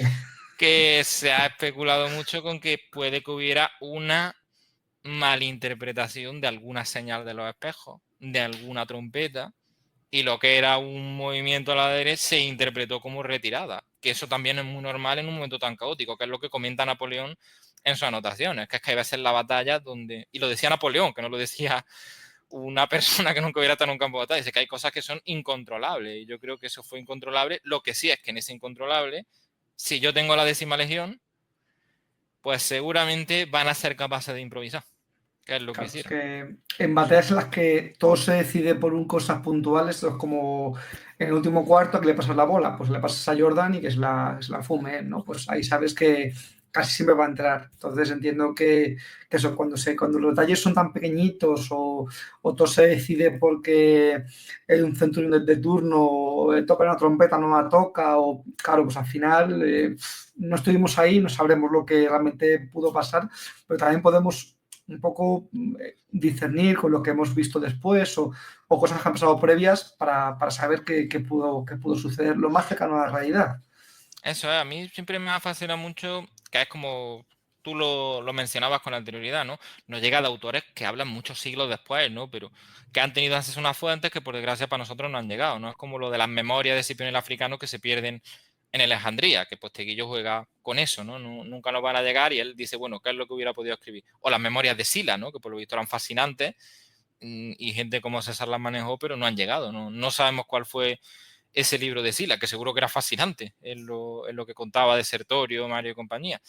Pero en ese ir y venir, pues al final la experiencia de unos fue un grado, pero me llama mucho la atención que se recogía en Dion Casio, este tipo de autores, que César en algunas ocasiones, ante círculos íntimos, dijo que siempre había luchado por la gloria, pero que Munda luchó por sobrevivir. Hay quien dice que puede ser una exageración, que la imagen de él acudiendo bueno, César lo había hecho muchas veces en la Galia, o sea, César coger un escudo y coger al portaestandarte del águila y darle una bofetada. Él era muy actor también en ese sentido. Yo no veo descabellado que lo hiciera en Munda y que él incluso viera que era un peligro de aquí tengo que estar yo, ser la referencia. O sea, que yo creo que no hay tanto folclore en ese sentido. Yo imagino que fue una batalla muy dura y de hecho, aunque murió poco después, es llamativo que no quisiera escribir sobre esa batalla. Yo creo que no le traía muy buenos recuerdos, a diferencia de lo que pueda hacer Alesia o su grande éxito. Yo creo que fue una batalla donde él mismo se vio más cansado, más agotado. Sí, claro, cuando haces un sábado por la campana, es difícil luego decir, oye, mira qué bien lo he hecho, presumir de esto, mejor que esto no se hable mucho, no vaya a ser que alguien se dé cuenta de que me he salvado de milagro y vaya a ser peor general de lo que piensan que soy, ¿no? Claro, sí, y que por supuesto era un general magnífico, pero cuando ves la descripción de Ruspina y de Munda, son batallas muy confusas. Esto es simplemente hablar por hablar, ¿no? Estamos aquí teorizando y echando una charla que yo estoy disfrutando mucho, ¿no? Pero lo que te he dicho, te digo, es que a lo mejor al vencedor no le apetece mucho recordar ese momento. Porque es que lo único que ha hecho a lo mejor, y no es poco, es sobrevivir y haber tenido ese momento Claro, de buenísima cuando la victoria a fortuna. lo mejor no es por tu acierto, sino por el fallo de otros, Claro, ahí por un ya no está. accidente, por un error, por algo que no se interpretó bien, te cambia un poco la perspectiva. Y, o sea, esa otra cosa no, pero Ego tenía, y yo creo que él se hubiera sacado lo que hizo en Farsalia, lo hubiera querido contar en Munda con mucho más detalle. Muy bien, pues mira, ahora llegamos a un episodio que me ha sacado unas sonrisas, que me ha gustado bastante, que se llama Servilia y el triunfo. Otra vez volvemos a Servilia, siendo la Sí, narradora de la historia, en la que ya pues todos han vuelto a Roma, ya se hace un triunfo, se hace ahí pues una exhibición de los pompeyanos yendo por la ciudad, ya bueno, con la cara pintada, no simulando pues a lo de Marte y demás, se hace toda la parafernalia y también hay un poquito también de represión, pero una represión también muy siliana, ¿no? Muy, como tú decías muy silana, antes, sí. sí, muy siliana de ir, eso, vamos a castigar, o sea, no a todo el mundo, sino los que han estado, o sea, la carnicería está muy controlada, está todo bastante, eso, muy emulando a Sila, eso me ha gustado. Y luego me ha hecho mucha gracia una parte que dice, leo literalmente, dice, intuí vengativa mano en algunos de los cánticos de los legionarios victoriosos sobre el calvo libertino. me, ha hecho, me ha hecho gracia de los legionarios ahí cuando ya han ganado, calvo! Ahora sí, ¿no? Ahora que ya no está, ahora ya podemos Sí, hacer ya risas, ¿no? el titán ya no está y Eso, ese eso, ejército, eso el propio Sexto Pompeyo lo recuerda, ¿no? Que él en Córdoba está, ve amenazante incluso la pequeña lluvia, ¿no? Que estaba cayendo hasta que llega el mensajero y dice, no, se ha acabado, ¿no? sí, Sí, César da mucho miedo y luego es la liberación, ¿no? eso me ha Un hecho poco gracia. para Y eso luego, y está.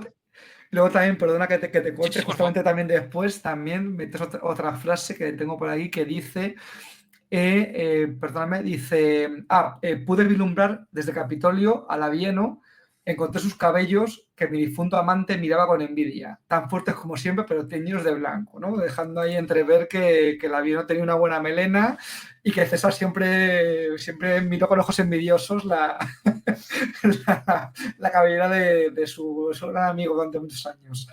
Eso me ha Sí, hecho ese, gracia. ese es un juego, ¿no? Por los gustos. Se dice que uno de los pocos talones de Aquiles de César era el tema de su calvicie, que la intentaba disimular mucho. Y bueno, pues me hacía gracia que su amigo Labieno en eso sí le ganara en la batalla histórica, ¿no? Había mantenido sus cabellos, aunque del estrés y del mando ya los tiene blancos, pues sigue ahí teniendo una buena cabellera. Y también lo que te estaba diciendo, que al ponerlo en el punto de vista de una mujer que fue su amante, es decir, pues queda como más extendido que una persona que le conoció pues puede hacer un comentario un poco jocoso, ¿no? Pues sobre César, o sea, no faltando al respeto, pero sí un poco un comentario que podría pensar ya en su intimidad, ¿no? O sea, es realista, eso me ha Si a gustado. lo mejor alguna confesión de alcoba, de, joder, el tío este Exactamente, que exactamente. no se le cae el pelo. Sí, porque yo lo comentaba también cuando hicimos la charla con Mireia sobre Servilia, lo estábamos comentando, nos hacemos un poco la pregunta de cómo pudo una mujer mantener durante casi 25 años la atención del hombre que era un rompecorazones en Roma y en el mundo entero, porque yo entiendo que Julio César, eh, tenemos las figuras, ¿no? las esculturas, pero su madre Aurelia, que era de las mujeres más hermosas en Roma, su padre Julio César, hijo, que también era guapísimo, y yo entiendo que nacería ahí un Julio César que creo que era bastante alto, o sea, muy bien parecido, Un gran orador. o sea, con un piquito de oro, o sea, lo tenía todo un galán de la época y, claro, yo entiendo que ya Servilia, una vez los dos cumpliendo años, ya los dos envejeciendo juntos, ¿qué tendría ella para mantenerle atado? Y yo puedo un poco suponer, comentaba, te digo, con Mireia Gallego, que más que el tema físico íntimo de los dos, creo que los estudios podrían ir más por el tema de las conversaciones, de tener una confesora en el que poder compartir, donde Julio César no era el general, sino era la persona cercana. O sea, creo que un poco van por ahí los tiros de por qué esa relación duró tanto tiempo y hubo tanta intimidad entre ellos. Y un poco lo que tú estás diciendo, como comprender y ser comprendido, ¿no? Alguien con el que ya seguro que en esa primera instancia el factor físico fue muy importante, pero luego hay otros atributos, la sensibilidad, la sofisticación que hacían que ella pudiera mantenerlo. Y es un mérito, desde luego, no pequeño, ¿eh? Ser capaz de tener una relación en el tiempo con Julio César y que te siga encontrando muy interesante. Creo que es el mejor piropo que se puede darle Serville. Y te digo, Enrique, que luego voy a buscar. ¿El podcast de Mireia ya lo tiene, ya está subido? No lo tengo subido todavía. Ah, pues Creo que ese me quedan todavía por publicarlo me dos, pon- tengo dos pendientes. Antes estaré de, a la yo te lo casa, ¿eh? mandaré, te lo mandaré, Estaré te a lo la mandaré casa por. porque me parece súper interesante y quiero ver el enfoque de Mireia de esa aristócrata tan irrepetible, ¿no? Un poquito como Aurelia de los Cota, ¿no? Lo que tú has dicho, esas mujeres que dominaron Roma a su manera, ¿no? Desde otro punto de vista. Sí, sí, mujeres que rompieron el canon de mujer romana, que quisieron un poco destacar lo que les dejaron destacar dentro de lo que Obviamente. había en la época, pero obviamente mujeres que fueron muy importantes y que tuvieron conversaciones privadas muy importantes con hombres que luego tomaron decisiones. Es decir, Julio César hablaba con su madre, hablaba con su primera mujer, hablaba con Servilia, es decir, consultó cosas, es decir, al final tomó decisiones que fueron consultadas con mujeres que tuvieron que dar su punto de vista y no sabemos qué Bueno, pasó ahí y en no esas olvidemos alcobas. a la última adquisición que también seguramente lo que más le atrajo de ella fue su inteligencia, que era Cleopatra. Sí, sí, sí, yo estoy Cleopatra de era una acuerdo. persona que hablaba muchísimos idiomas. Hoy en día, alguien que hable 5 o 6 idiomas, pues es alguien muy interesante, muy llamativo, pero es que la antigüedad era un extraterrestre y Cleopatra era una auténtica rareza de la época. Y lo que tú has mencionado, de hecho, Cleopatra y Servilia se conocieron y seguro que tuvieron que tener una conversación muy interesante. Me habrá gustado estar ahí delante. O sea, Yo hubiera tenido ahí la grabadora preparada de, por favor, hablad, no digo nada, sí, vosotros sí, habláis y... una máquina del tiempo y estar sentado, o sea, con una cenita ahí con Servilia, con Cleopatra y César, todos ahí bien avenidos, y escuchar qué tal ahí, cómo fluía, qué se estaba comentando en esa cena. Me hubiese gustado. Y saber también, supongo que hubiese hablado en griego, imagino, ¿no? Porque creo que era En griego seguramente. Lo que pasa es que el idioma de las. El latín Cleopatra era no el tenía idioma ningún de. problema tampoco con el latín, pero vamos, sí, es que eran... eran muy cultos. Ese tridente no hubiera tenido problema. Pues sí, cuando tenga la entrevista de Mirilla publicada te la mandaré, Sí, por por supuesto, favor, para que por le eches un favor. vistazo, porque creo que nos quedó muy interesante y bueno, personajes Seguro que femeninos sí. que han quedado ahí un poco, como siempre, opacados por los personajes masculinos más importantes, pero que también hay que darles voz y que tuvieron ahí seguramente una influencia muy potente en estos personajes como César y otros, ¿no? Pues si quieres, seguimos con la siguiente parte de la cronía, que ya es una entrevista de Tito Labieno con Pompeyo en la frontera con los partos. Esta si la quieres un poquito comentar tú. Esta es la primera vez que creo que escuchamos a Labieno como tal, no un actor que lo interpreta, sino a Labieno hablando conceptos. Ese es un momento no definido del todo, aunque yo sí me reservo la carta de que sé en qué año es, en esa cronía, donde Labieno ha conseguido un poco su último gran éxito, ¿no? Él ha sido nuevamente un brazo derecho muy eficaz de Neo Pompeyo el Joven, se ha convertido en el primer interpar en Roma, gana la facción Estimate, la república se refuerza, tenemos que decir que no es una república como hoy la podríamos entender, es una república aristocrática, una república de una élite, una oligarquía, unas familias de bien que más o menos se reparten el pastel. Sexto Pompeyo, pues, ha triunfado en el Cursum Honorum como nadie, y la recompensa que recibe Labieno al fin es un mando propio con Imperium, que va a ser el Imperio de los Partos. Y esto yo creo que Labieno le hubiera dado coraje, pero creo que lo hubiera hecho. Ha usado, al igual que Marco Antonio, Labieno va a tener acceso tanto a los testamentos de las vestales como a las notas que tenía Julio César de cómo atacar a los partos.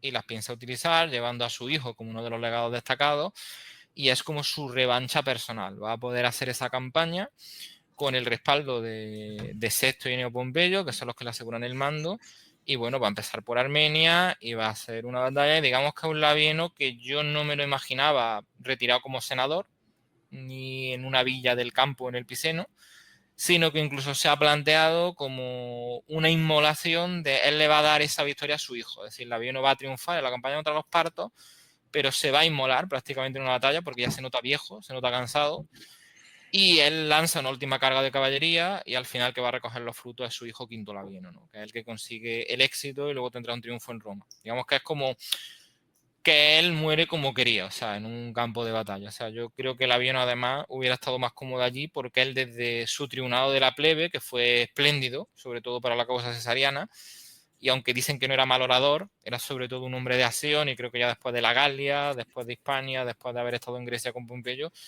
no me imaginaba otra manera de que muriera. Y se me ocurrió que sería contra los partos. Pues una muerte honorable, ¿no? La muerte del guerrero, ¿no? La que mucho mejor morir sobre el caballo que mejor morir ya de viejo olvidado de la mano de Dios. Creo que está muy bien representado. Y además en esta parte de la cronía es cuando muestras cómo Julio César, cuando ve que están ahí sus tropas un poco dudosas, hace una Alessia 2.0, que es que se tira ahí con el caballo ahí al frente para decir, oye, aquí estoy yo, chicos, todos para adelante. Y como va sin casco para que se le vea y porque el ego es importante también, pues un legionario random lanza con buena puntería pues un plomo de estos Sí, ese de plomo onda. está sacado de un descubrimiento arqueológico reciente en la provincia de Córdoba. Y me hizo, no sé, me dio como el clic de lo voy a usar. Se pudiera ver en Córdoba, ¿no? Se puede ver ahí el supuesto, ¿no? ¿Qué nombre tenían? Era el plomo, ¿cómo se llamaba? No Era recuerdo cómo una se bala de llamaba. plomo, era Sí, una que se abrió pues zona de asedio, digamos que ese legionario pompeyano anónimo lo ha conservado, se lo ha quedado como recuerdo, y en una broma un poco macabra, Labieno lo tiene, o sea, Labieno conserva ese proyectil que cuando lo recogió tenía todavía la sangre del cuello de César. sí, pues ahí lo lanzan, ¿no? Yo entiendo que César cae como inconsciente, ¿no? Le golpean en el cuello. Sí, yo lo concebía como que en ese momento donde él está además consiguiendo su propósito, lo que te he dicho, de todos para adelante, o sea, los que estaban a punto de retroceder se avergüenzan, la décima ya se encilindra por completo, o sea, la décima ya ve a César y enloquece. Además, hay que decir que aquí la décima y César están en una relación de amor-odio, porque ha habido ese famoso motín. La décima era el ojito derecho de César, pero claro, también sabemos que el hijo al que más quiere, el ojito derecho, la ¿Qué pareja a la que más, qué más más, qué más problemas te da también, eres claro? con el que más exigente también te pone y habían tenido peloteras muy importantes. Lo que pasa es que digamos que Munda, en lo que está, es como la carta de amor de la décima a César y de César a la décima. Pese a todo lo que había ocurrido, se fía de ellos en Munda y ellos, pese que algunos incluso se hayan amotinado, al final dicen no vamos a hacer que pierdas contra este crío, no vas a perder contra el hijo de Pompeyo si nosotros estamos delante, ¿no? Y lo que ocurre es que, y eso por lo visto pudo ocurrir, hubo varios lanzamientos, no, no del proyectil, claro, me hacía gracia que fuera el proyectil porque era como más ridículo en el sentido de que no es una flecha, no es un espadazo, no es un enfrentamiento con el propio hijo de Pompeya, es como un accidente, o sea, es un tiro desesperado y acierta. César no muere, pero ¿qué es lo que pasa? Pues no puede mover el cuello, los legionarios le protegen, pero ahí se pierde el impulso, se pierde ese impulso que ellos tenían, empiezan a sonar las trompetas y lo que permite es que la bola vuelva a los pompeyanos. Ese momento de pánico se calma, espera de repente, de, oye, no iban a triturar y se han quedado quietos. Y resulta que el avión no nos está dejando tirados, el avión nos está protegiendo. Y está expulsando a la caballería de César. Espera, podemos ganar. Y estamos arriba. Y ellos creen que César ha muerto. Y hay que decir que aunque estaba la décima y algunos veteranos, los otros soldados de César no eran tan experimentados. Aquí ocurre un poquito el juego a la inversa. A los que le va a poder el pánico es a todo el bando de César, con la excepción de la décima, que aquí me exponía un poquito en Canas. En Canas es la obra maestra del gran Aníbal Barca, pero en el centro sufrió muchísimo. O sea, incluso las legiones que encajonó, el poder de la infantería romana era espectacular. A los pompeyanos le ocurre exactamente igual. La no repele a Bogu, que además hay también un poquito de malicia, porque eso sí lo he cogido de a la no le gustaba mucho el trash talking, por usarlo de la NBA, ¿no? Hay un momento donde se acerca a Bogu y le dice que tu querido patrón ha muerto. Le está dando a entender que te la vas a jugar por este tío. O sea, de hecho, Bogu al final va a hacer las pases con los pompeyanos, ¿no? Juega un poquito como con eso. O sea, la batalla de caballería está equilibrada, pero hay un momento en que la viene a sacar. Y Bogu dice, párate, a ver si me estoy jugando la vida por un tío que ahora mismo se lo acaban de cargar. Y claro, en ese momento, pues lo que ocurre es que la décima arrasa, pero terminan cayendo por el propio número, porque en los otros sectores los pompeyanos van destrozando. Y lo que pasa es que cuando Bogus se retira, la no aparece por la retaguardia y a ella sí se acaba la contienda. Que eso sí lo quería destacar, Enrique. Yo tuve la suerte de que para esta ucronía tenemos un buen amigo nuestro que es artista de cómics, Manolo Chagui, que nos hizo dos ilustraciones que me parecen hermosísimas. Una es la vino cabalgando esa noche, viendo los restos de la décima legión, y Chagui lo que hizo fue retratarlo de una manera bastante ambigua. No es un tío que esté triste, pero tampoco un general victorioso, porque a fin de cuentas está viendo a muchos soldados que habían sido suyos. O sea, el avión había trabajado mucho con la décima en el pasado y queríamos reflejar un poco como esa ambigüedad, ¿no? Mira, ahí te la comparto, por cierto. Ahí te Sí, comparto la es imagen, que es precioso. espectacular. Y también pone también sus redes también en la descripción, obviamente, para que también le Sí, sí, puedan además seguir, tiene que Instagram y le va a hacer el mucha trabajo ilusión es cuando espectacular. lo vea. Sería como esa noche, ¿no? En ese momento el avión está buscando con su capa, o sea que al final sí era verdad, él no cogió la cabeza de César, se la van a encontrar unos soldados suyos con antorcha. Y el otro dibujo, que es muy bonito, es de Servilia, mirando el busto de César justo cuando le ha llegado la correspondencia de que ha muerto Incluso un son hijo. órdenes y ahí lo tienes. Espectacular también. Esta me encanta Espectacular, sí, sí. porque se ve como esa sensibilidad de Servilia, ¿no? Además el busto está retirado en su casa, está en un rincón, pero ocupa un lugar especial, ¿no? En su vida, y hay como esa melancolía mientras le está pasando la mano por el busto de César. Son dos dibujos que, bueno, quería ahí destacarle porque yo creo que la cronía no funcionaría igual sin esos dos dibujos que son muy potentes. Pues si le damos la enhorabuena y pondremos aquí en la que también sus redes para seguirle, que el arte también hay que recompensarlo. Y Sí, ya te sí, digo, sí. me ha gustado lo que estabas comentando, que como que a César le estaba dando el orgullo perder, o sea, poder perder contra el hijo de Pompeyo. Si Pompeyo, vale, era Pompeyo el Magno, Sí. uno de los mejores generales que tuvo Roma cuando estuvo en momentos muy difíciles. Pero claro, perder contra su hijo es como si vas a perder contra LeBron James y pierdes contra Brownie. Pues oye, o sea, no es igual. Vale, No si es los dos juegan igual, no es baloncesto, pero igual. no es igual. Las leyendas no son iguales. Entonces me ha gustado eso que has comentado. Y también me ha llamado también la atención el tema de siempre las caballerías africanas han sido también muy aliados muy volubles, ¿eh? Tanto para Aníbal como para Roma, tanto los mauritanos como númidas y demás, siempre han sido aliados no muy fiables, o sea, verdad, muy buenas Sí, caballerías, sí, sí, pero, claro, o sea, es que ese pero era el drama, es que eran imprescindibles porque eran muy buenos, sobre todo los jinetes númidas eran espectaculares, pero era muy ambiguo. Masinisa luchó en los dos bandos, a fin de cuentas, claro. Sí, Y sí, aquí claro. Bogus, pues le hemos hecho que también juega al despiste, ¿no? De hecho, bueno, su esposa se acuesta con César y luego se acostará con Sexto Pompeyo, ¿no? Que ese juego, ese es un rumor, no sé hasta qué punto está mostrado, hay muchos rumores de que César se acostó con uno de Maritania, y bueno, aquí el juego es que ella se ofrece a Neo Pompeyo el joven, el pobre, pues no está en ese momento para affairs amorosos, está destrozado, está recuperándose, Y se queda con el otro pequeño, se con queda el con Sexto Descarte. Pompeyo, y bueno, también juega un poquito como con eso, ¿no? De que los reyes africanos no eran tan ingenios ni las reinas tan volubles, sino que es un pacto de Bogu y Eunoe que ya se deja querer para el que le beneficie al reino. O sea, pues ellos son cesarianos cuando interesa, y cuando le tiene que poner ojito a Sexto Pompeyo lo hace. Lo que pasa es que ponemos Sexto Pompeyo bastante astuto, que aunque disfruta de ese romance, luego da a entender la ucronía que los pompeyanos quieren una Mauritania poderosa, pero no demasiado. Y como que esparcen algunos sobornos y alguna cosa a la frontera para que Bogus no crezca en demasía, no se convierta en un Masinisa 2.0. Ujú. Luego también ya para finalizar la cronía, ya acabas con el último episodio que es como un cierre de oro, que lo relata Lucino Crastino, que es un superviviente de la 10ª Legión, en el que cuenta pues, la famosa frase que dices, ¿cuántos habéis muerto? Pues contad a los muertos, ¿no? O en rabia, contadlo vosotros, ¿cuántos hemos muerto?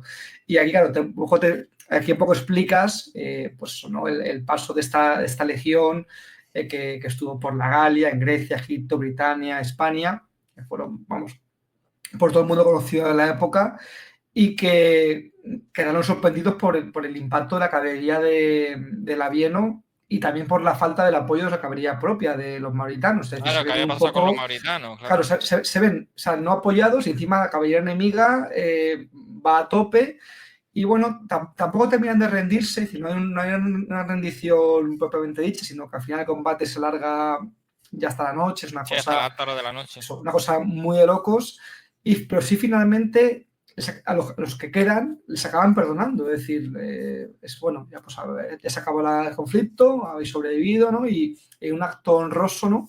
Pues se perdona a los supervivientes de la 10ª, ¿no? Como un gesto de victoria. Y también me gusta también aquí una frase que también habías puesto, creo que la tengo por aquí, la estoy viendo, bueno, también comentabas que al final de la cronía deja esa pincelada diciendo, después de contar que la vieron muere en Armenia, que su hijo le venga y demás, ¿no? Como un cierre muy, muy curioso para la historia del Labieno, que él también había reescrito esa guerra de las Galias, su versión, ¿no? Para él, ¿no? Cómo lo había visto él y, claro, porque imagino que al final él leería lo que estaba mandando Julio César, estaba viendo sus informes y él diría, esto está un poquito, a lo mejor no fue del todo así, voy a dar también mi versión, ¿no? Sí, era como que había recuperado su lugar en la historia, era por rendirle un poco de tributo. Le hemos dicho tampoco sin que fuera ningún santo, pero le he querido poner en la misma categoría de César. En el hecho real, bueno, hay dos versiones. Una que César le dio un enterramiento honorable a Labieno, otro que le llevaron su cabeza, que también por lo visto no le agradó verla.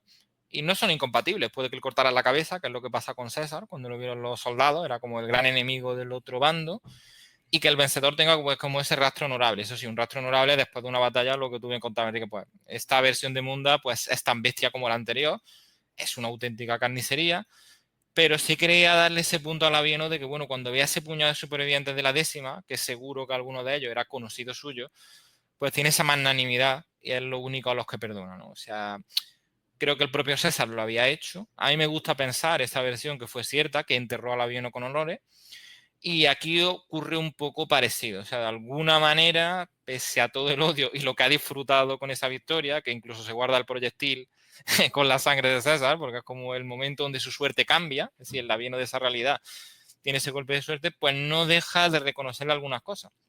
Que hay que decir que seguramente los comentarios del Labieno hasta el último libro le encantaron, porque el Labieno queda muy bien, salvo al final, que ese también sale.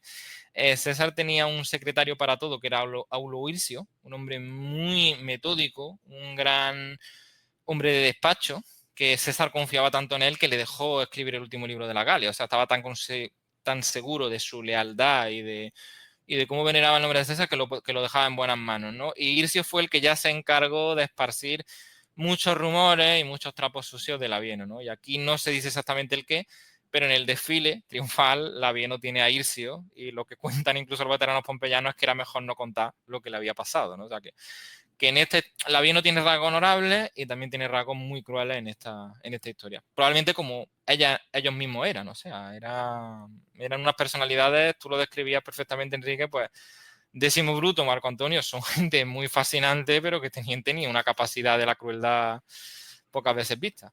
Sí, un psicólogo se hubiese puesto las botas ahí en esa consulta escuchando las visiones de cada uno. Y me ha gustado lo que estabas diciendo de esa dualidad de Tito Labieno, de por una parte ser honorable y perdonar a la décima legión, pero por otra parte en tu cronía también manda unos sicarios a matar a Octavio. Ah, sí. Cuando hay una embajada con Marco Antonio y de camino pues se interceptan a un joven Octavio todavía y se lo pasan por la guillotina.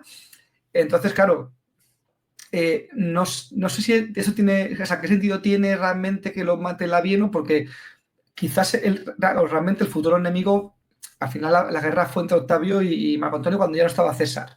Pero ¿realmente Labieno veía a Octavio como un posible rival en este caso? ¿O era simplemente un aliado más de Me, Marco Antonio? me encanta que me hagas esa pregunta porque es una travesura. Esa es una travesura. Labieno y Octavio nunca se cruzaron. Cuando Octavio llega a Hispania ya está todo resuelto el tema de Munda. De hecho, yo creo que César nunca se enfadó porque Octavio no fuera a la batalla. Él ya veía que su sobrino nieto donde iba a destacar era en la administración, en la alta política. Yo creo que lo veía más como un heredero en ese sentido, pero en la Ucronía sí se conocen. Y hay un guiño a lo que Sila dijo de César cuando era un adolescente, de, bueno, le voy a perdonar, pero que sepáis que en este chico hay muchos Marios, ¿no? Y aquí lo que ocurre es que, lo que tú decías, Octavio es un peso ligero, o sea, un chico que llega, se presenta porque en el testamento aparece como uno de los herederos de César, tiene buena mano, ayuda a Marco Antonio. Aquí, claro, como no es un rival, Marco Antonio no lo odia, incluso tienen buenos términos, se convierte en un colaborador de Marco Antonio muy eficaz y hace una cosa que se hizo en la realidad cuando pasó el 2 de marzo. Lo primero que dice Octavio es de a quién hay que ganarse a los veteranos. Pues con su poca fortuna personal en ese momento, se gasta todo su ahorro y empieza a calmar los motines que los pompeyanos le están haciendo a Marco Antonio y con el tema de la vela. Y Octavio pues se gana en esas escenas que no han salido, pero digamos que Antonio empieza a confiar mucho en Octavio, pero es un colaborador más y además yo creo que físicamente, eso dicen que le pasó a Marco Antonio, no veía a Octavio como un rival, o sea, lo subestimaba mucho porque tenía 40.000 enfermedades, era alérgico, era asmático, o sea, no era Julio César, lo que hemos dicho, no era un tío alto, era a Octavio había que conocerlo para ver sus méritos, había que ahondar mucho en esa personalidad hermética para ver el don que tenía. Lo que ocurre es que en una de esas negociaciones Labieno va a estar presente y mientras que Sexto y Neo Pompeyo no se dan cuenta de lo que es, el instinto de la Galia de Labieno y que lo conoce dice, este tío es el más peligroso del bando pompeyano con diferencia. Y se lo carga de una manera poco honorable y aquí sí es seguido a Aulo Hircio. Aulo Hircio no puede cambiar la historia y reconoce los grandes méritos de Labieno como capitán, pero dice que era el tío que hacía el trabajo sucio. O sea, que hubo rayas de la Galia, que él usó sicarios, que cogía centuriones para que le hicieran misiones más propias de mafiosos. Pues aquí ocurre lo mismo. O sea, Labieno juega sucio, se lo carga y la ironía es que el propio Sexto y Neo Pompeyo se escandalizan de este tío un bárbaro, este tío lo que ha hecho esto es imperdonable, pero es que lleva razón, pero el único que sabe que lleva razón es la persona lectora, que Octavio era el más peligroso del bando cesariano. O sea que el instinto de Labieno era correcto, pero para los ojos de su propio bando, pues queda como un salvaje. Claro, yo entiendo aquí que, como tú estás diciendo, en ese contexto ellos verían a Octavio pues como alguien no peligroso, pero Labieno sí conocería cómo estimaba César a Octavio o lo Claro, que pensaba de él. Es decir, él tenía en algún momento le hubiera hablado de ese su sobrino conocimiento. nieto. O sea, él sabía que tenía planes para él. Entonces, él hizo lo que Sila no hizo con César. ¿No? En Sí, vez de desterrarlo exacto, es y la misma, mandarlo pero por ahí, sin pues la magnanimidad que ahí tuvo Sila. Sí. sí, porque claro, si Sila hubiese hecho un labieno, pues muchas cosas hubiesen cambiado. Claro, también Imagínate. estaban en dos posiciones distintas. Sila estaba ya de retirada, ya quería dejar la dictadura, no lo ve. Sabía que César iba a ser un rival para otra gente. En cambio, Labieno veía que Octavio en un futuro podía truncar lo que estaba haciendo la causa pompeyana. Pues ya te digo, me ha gustado mucho leer la cronía, tío. Han sido, o sea, un texto muy corto, pero muy bien elegido. O sea, has elegido muy bien los momentos para pasar de un personaje a otro, para introducir eso, cómo empieza el conflicto, lo que va sucediendo, cómo cae César, cómo queda Roma después de César y cómo se reparten pues, un poco el botín. Y al final entiendo que lo que consiguen Pompeyanos es que la República continúe, es decir, con un Neo Sí, Pompeyo el esa, menor siendo el líder, ¿no? el imperator de los vencedores y, bueno, pues al final Tito Labieno, si alguien, a ver, a mí me gusta mucho escribir, con mejor o peor acierto, si en un futuro me animo a escribir un libro de Labieno, creo que le titularía El lugarteniente de oro, el secundario de oro, porque sí, siempre sí, es el secundario perfecto, o sea, que hace no mejores a coprotagonista, sus pero eso, o sea, engrandece a sus superiores siempre y me llama la atención, es un personaje que es secundario, que ya te digo, pues fue importante y le has dado un muy buen papel en esta cronía, me ha parecido muy, te doy la enhorabuena, me ha parecido muy interesante y ojalá te animes a hacer más y también hago aquí un llamamiento, si nos está escuchando alguna editorial que nos esté viendo este episodio, alguien por ahí que quiera darle a esto vida, pues que te contacten y a lo mejor tienes ahí oportunidad de poder desarrollarlo novelesco ya de más páginas, nunca sabes si hay autores, ¿no? como Robert Heinlein que tienen por ahí un montón de libros cortos que al final se han hecho novelas. Es decir, ojalá pues, que gracias a esta, es un a gran esta piropo, charla no, no merece tanto, pero bueno, me agradece mucho. ojalá que haces esta charla te salga alguna cosita, sería fantástico porque veo que eres muy buen escritor y ya te digo, seguiré leyendo las que vayáis publicando en vuestra revista, las seguiré leyendo y si quieres, si te parece para cerrar, no te voy a quitar mucho más tiempo, si te parece para cerrar, ahora que hemos visto la cronía, podrías un poquito comentar lo que sucedió de verdad, es decir, un poco, no en detalle, pero sí más o menos para que tengamos un poco la referencia de lo que realmente sucedió en Munda, ¿no? Cómo se llega a ese momento, es decir, qué contexto todavía y cómo finaliza y claro, ya sabemos luego al final por las consecuencias que tuvo para la República y el Imperio. Vale, pues sería como la última gran campaña de Julio César, porque la de los partos se quedó en el tintero. Después de haber vencido en Grecia, a Pompeyo Magno, haber reorganizado Italia, haber conocido a Cleopatra, la guerra en África, hay un último resurgir pompeyano. Ya hemos dicho que Pompeyo Magno era sobre todo un genio de la logística, había dejado muchas redes clientelares en Hispania, seguía siendo un hombre muy respetado, y sus hijos consiguen hacerse fuertes allí. Empieza a ser un problema, entre comillas, menor, pero la cosa se complica. Se complicará más con Quinto Casio Longino, el gobernador cesariano puesto ahí, que, Perdona, bueno, Marco, que te corte, te iba a hacer sí, una pregunta. dime. Lo que estabas comentando, me ha recordado un poco esto que estaba diciendo de que existían los hijos de Pompeyo en Hispania. ¿Tiene similitud con lo que hizo Sertorio en Hispania una vez que fallece Mario? Es De decir, hecho, ¿era parecido a Sexto, esta existencia? Sexto Pompeyo, sobre todo luego ya después, en la época del segundo triunvirato, se revelará como un gran copiador y emulador de las tácticas del gran Quinto Sertorio, que también es lógico porque seguro que su padre le contó algunos de los problemas que le dio Sertorio, que no fueron pocos. De hecho, uno de los dramas de Pompeyo, en mi opinión, es que siendo un gran militar y mejor administrador y organizador, en su época joven, en su prime, por entendernos, se encontró con Quinto Sertorio y en ese dulce declinar que él ya tenía como el hombre más poderoso de Roma, tiene la mala pata de enfrentarse a Julio César en Farsalia. O sea que no está mal la reputación que tiene Pompeyo, teniendo en cuenta que su primer y último rival fueron dos genios de la guerra.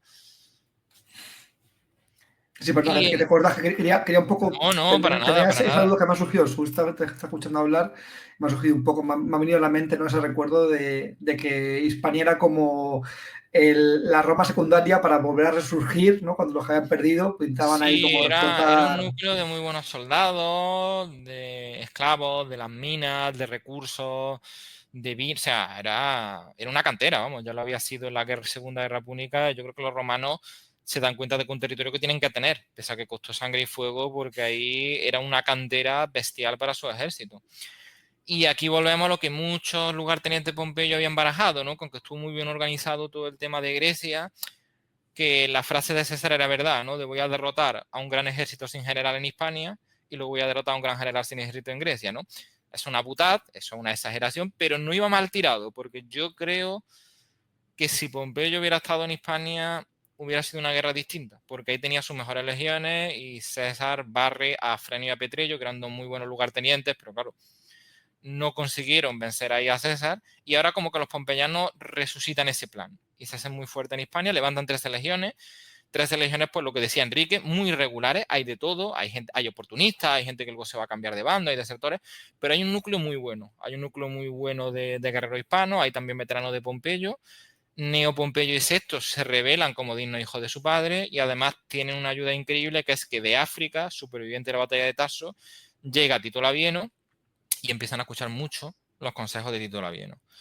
Y esos consejos van surtiendo efecto con mucha brutalidad, es decir, Hispania se vuelve a pasar por sangre y fuego y los lugartenientes de César no son capaces de sostener la situación. Algunos son muy buenos, como Cayo Trebonio, pero el problema llega a demandar al mismísimo César, que de hecho hace una marcha express de la suya en pleno invierno, porque sabe que eso no se puede demorar mucho, porque además se puede perder la provincia y una Hispania entera del bando de los pompeyanos son palabras mayores, ¿no? Bueno, la cosa Y picante.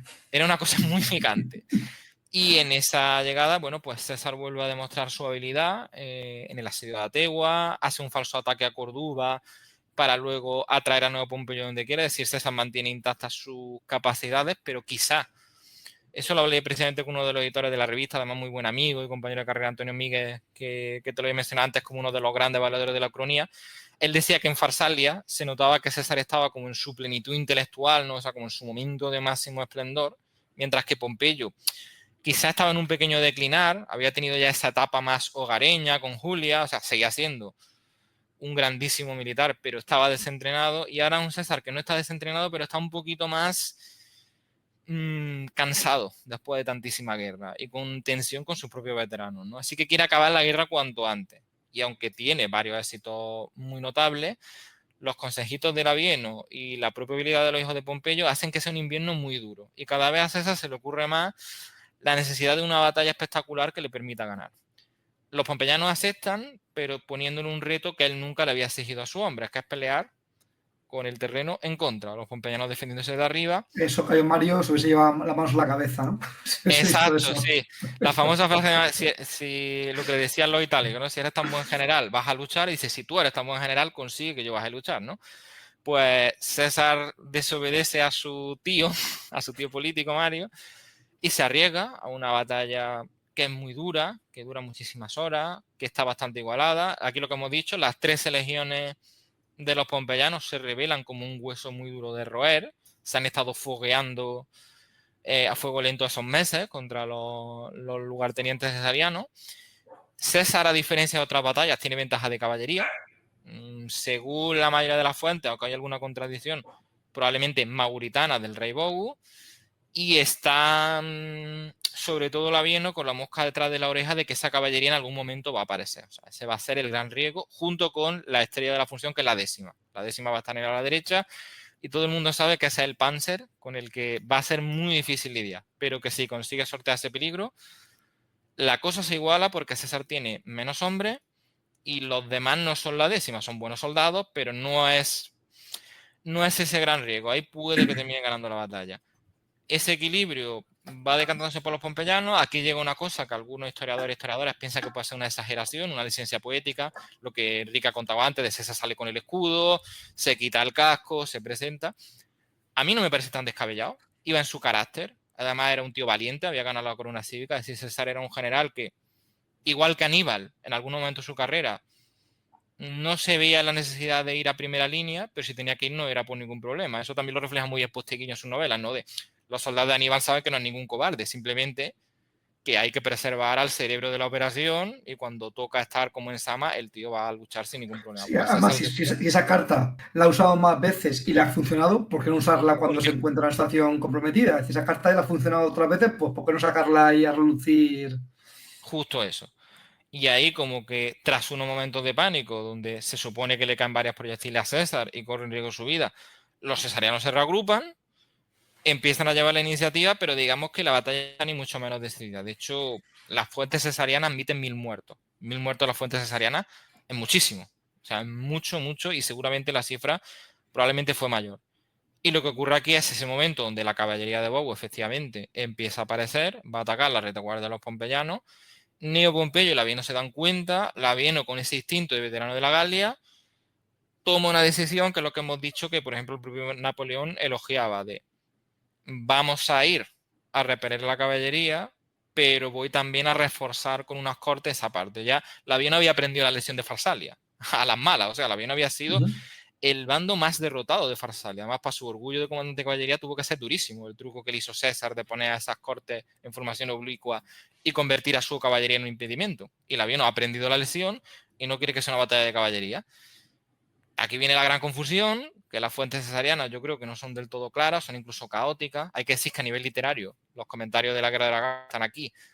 El Bellum Hispanense es muy interesante, pero a veces es casi incomprensible, que puede ser un poco lo que te he dicho, Enrique. Yo creo que a lo mejor también no interesaba que fuera muy comprensible. Sí. El resumen fue, ganamos, fin. No hay Sí, más ganamos. relato. No hay que hacer mucha crónica del Se partido ganó, no se porque cuenta cómo, ganamos, ya está. cuenta como victoria, ¿no? Incluso hay quien dice que es exagerado, pero algunos autores como Floro incluso dicen que César llegó a barajar el suicidio, por lo que hemos dicho, que hubiera sido muy humillante haber tumbado a titanes como Vercingetorix y Pompeyo Magno y luego perder con los hijos de tu enemigo. Hubiera sido un final de la carrera muy amargo para él, pero hay una mala interpretación. De repente en las filas pompeyanas lo que ha hecho Labieno se ve con pánico, piensan que esta gente está retrocediendo, nos han dejado tirados y lo que Enrique antes ha contado perfectamente. Hemos pasado de la estamos ganando a no estamos ganando. La diferencia es que enfrente tenía la décima, que lo está pasando fatal, pero aguantan porque sabe que llegará su momento.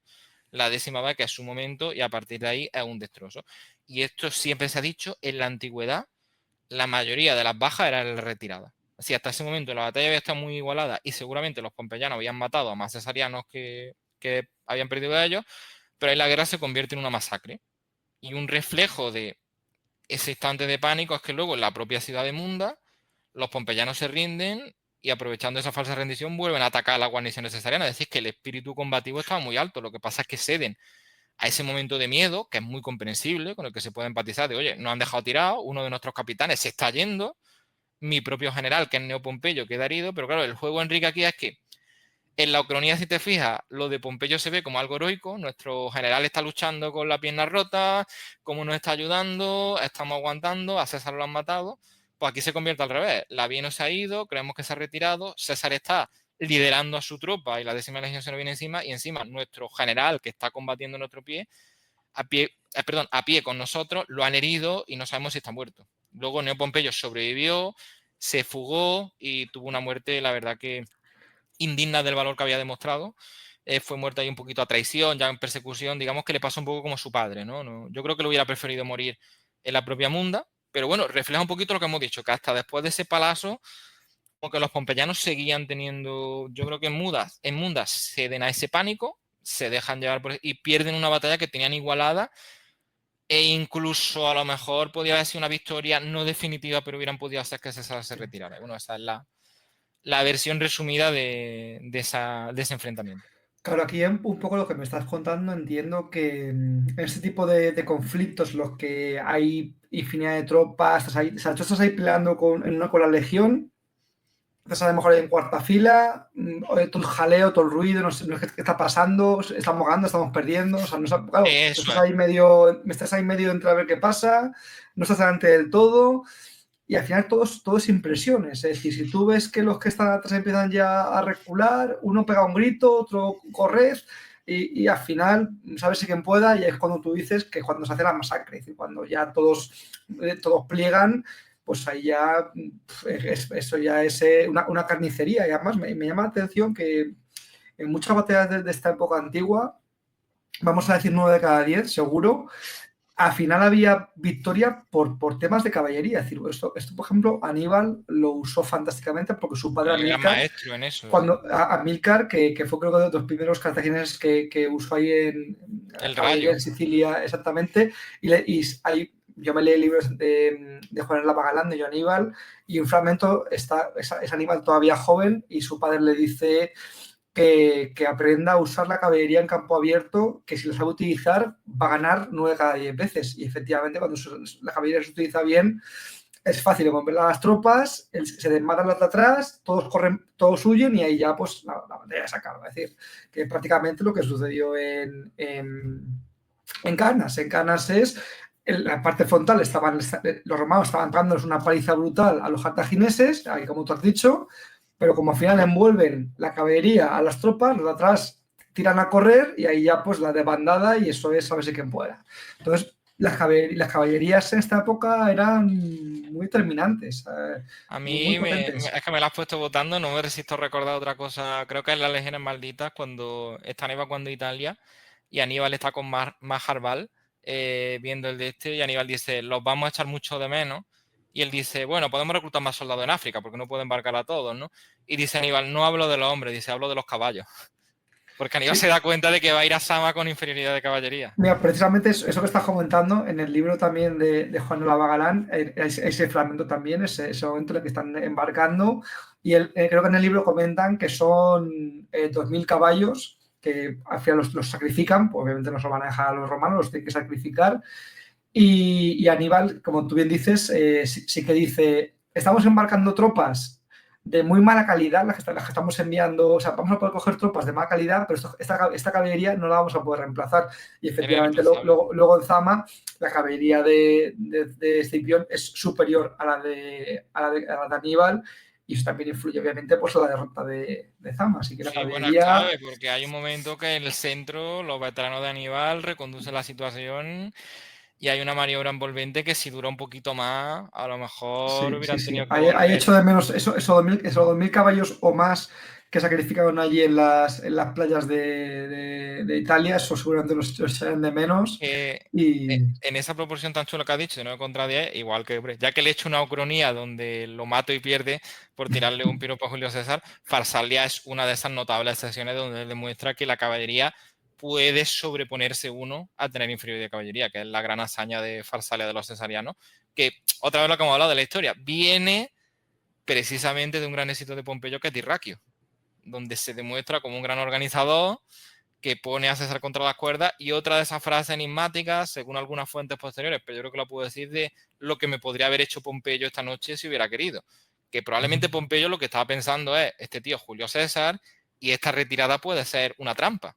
O sea que, pero que es que a veces la historia es así, ¿no? Y si hubiera muerto en Dirraquio, a lo mejor habría gente que muy injustamente diría, bueno, pues César es un general sobrevalorado porque la guerra de la Galia la contó él y en cuanto se encontró con Pompeyo lo derrotó. Sería tremendamente injusto, ¿no? Pues claro, aquí yo creo que la crónica también quería decir un poco eso, de pues Labieno y los hijos de Pompeyo sabían lo que estaban haciendo en Munda, se enfrentaron a un dios de la guerra, pero seguramente estuvieron muy cerca de cambiar la historia. claro, cuando aparecen ya tropas que están más o menos a tu altura, ya la cosa ya se pone muy buena, ¿no? Claro, cuando matas ahí a la tribu de bárbaros que están peleados entre ellos y que son. Claro, pues esto también lo comentaba, no sé si se hablaba también con Mireia Gallego, no sé con quién estaba hablando, el tema de la población en la guerra de las Galias, que claro, ellos siempre decían como que te enfrentabas contra 100.000 bárbaros. Pues que tampoco había tanto, o sea, los pueblos, había la gente que había. Es decir, tú vas con 5 legiones, sabes cuánta gente llevas. Pero cuando te vas a pelear contra el pueblo de los eudos, por decir un nombre, me da igual que sea, en el pueblo, pues a lo mejor son 5.000 en el pueblo, pero ¿cuánta gente viene a luchar? Quita a las mujeres, a los niños, a los ancianos, es decir, eso está también muy cogido con pinzas, los enemigos y enfrentamientos, y eso Sí, también a da mí otro melón. me encanta que saque ese tema porque yo recuerdo que lo que hemos dicho, o sea, yo creo que lo hay que leer, muchas monografías, artículos del tema, hay arqueólogas y arqueólogos que han hecho trabajos espectaculares de Munda, pero cuando era adolescente cayó en mis manos un libro que era El Rey Druida, que tiene un pasaje que me fascinó, una novela histórica muy ligerita para público juvenil, se simplifica mucho a los personajes, pero había un ingeniero de César que le decía a los legados de César de no os equivoquéis, diciendo, vosotros creéis que estos galos son menos valientes que vosotros, no lo son, diciendo, y su reino es peor general que César. La diferencia es que tenemos catapultas, que tenemos Claro, proyectiles, que tenemos armaduras y que tenemos lanzas que funcionan y que luego reemplazamos. Y como que te cambia el chip, digamos que de pequeño piensas de no, la batalla ganarían los más valientes, justo lo que te ha dicho, diciendo no, no, y al final un ingeniero que a lo mejor midiera unos 60 y fuera gordito, hacía el puente que le permitía a César llegar a Germania, y ese era el claro. que verdaderamente daba la clave. Y lo que comentaba Enrique, al final el rey galo que más problemas le da a Julio César es un señor que se dedica a hacerle la guerra quemada y que se da cuenta de, no, aquí el problema contigo no es pelearnos en campo abierto. El problema contigo es quitarte los suministros y aislarte de los galos, y es el que está a punto de ganarle. Y no es en batallas espectaculares, es con una estrategia a largo plazo. Sí, a mí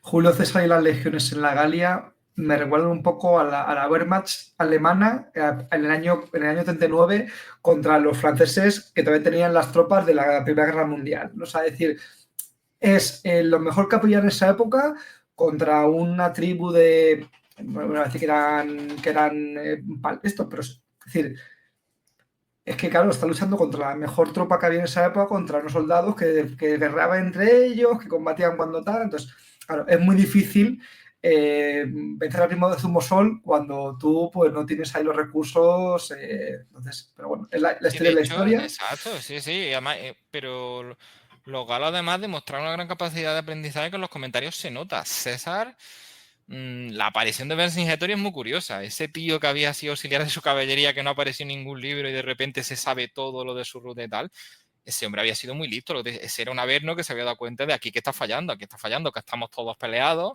hay que conseguir el apoyo de los druidas y a este tío lo que hay que hacerle es una tierra quemada y quitarle a todos los aliados. Y luego el que hemos dicho que la Vie no extermina a su pueblo, a Ambiori, la masacre que hacen contra los obrones, no es por otro motivo, que es que de repente una tribu gala se da cuenta de que si les cambiamos la información y empezamos a crear fake news, estos tíos están solos.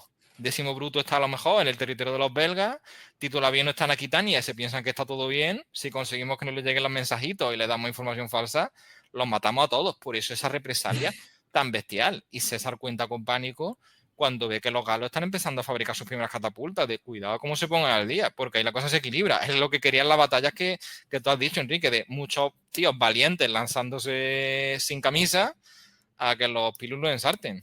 Pero Sí, sí, ya sí. la cosa cambia si empiezan Esto, a esto, copiarte.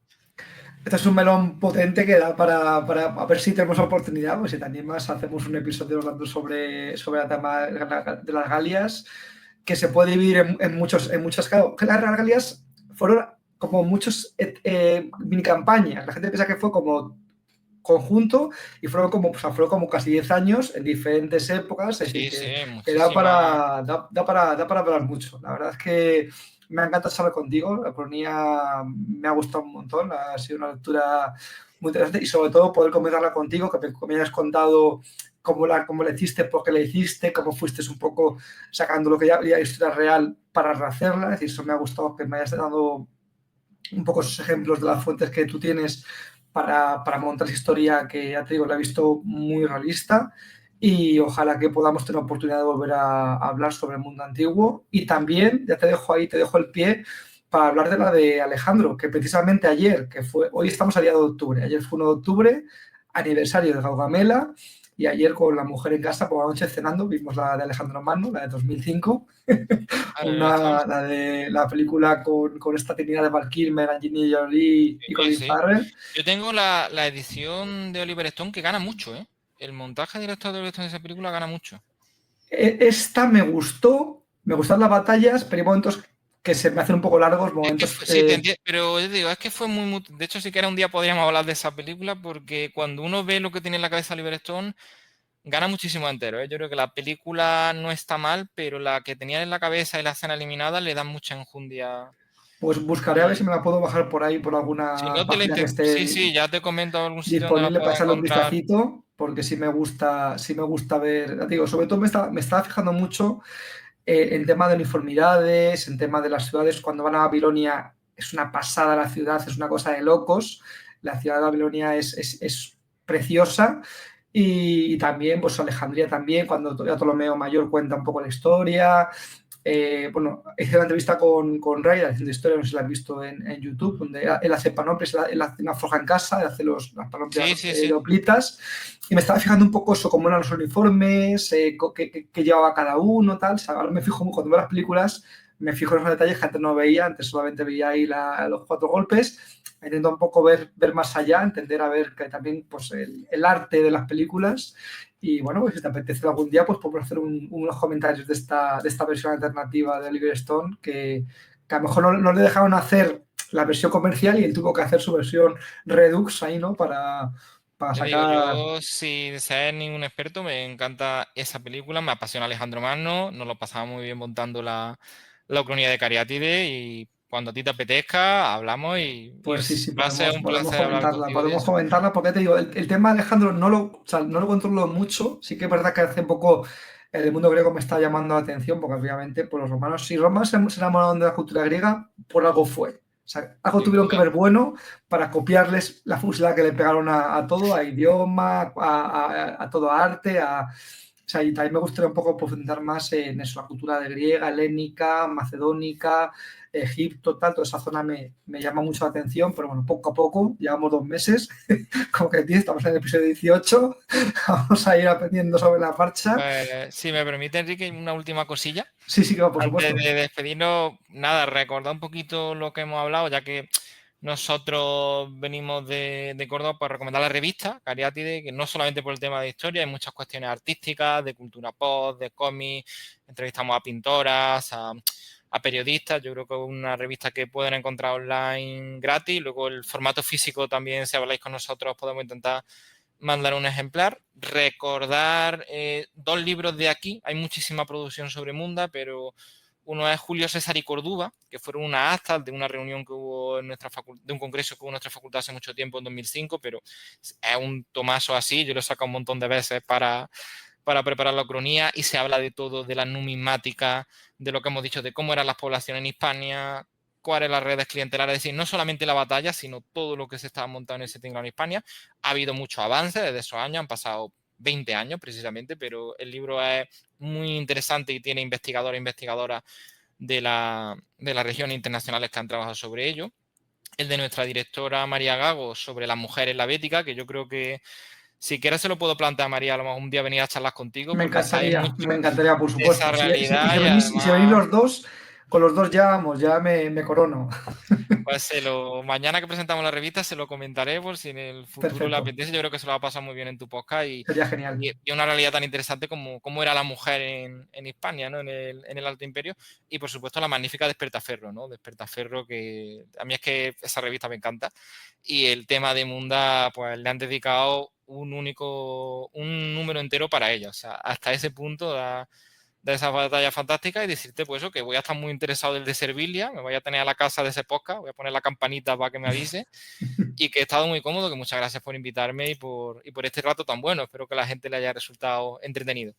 Pues sí, muchísimas gracias de verdad. Ya digo, me lo he pasado genial. Llevamos ya 2 horas y se me ha hecho corto. Yo estaría aquí charlando hasta que ya me tenga que ir a cenar.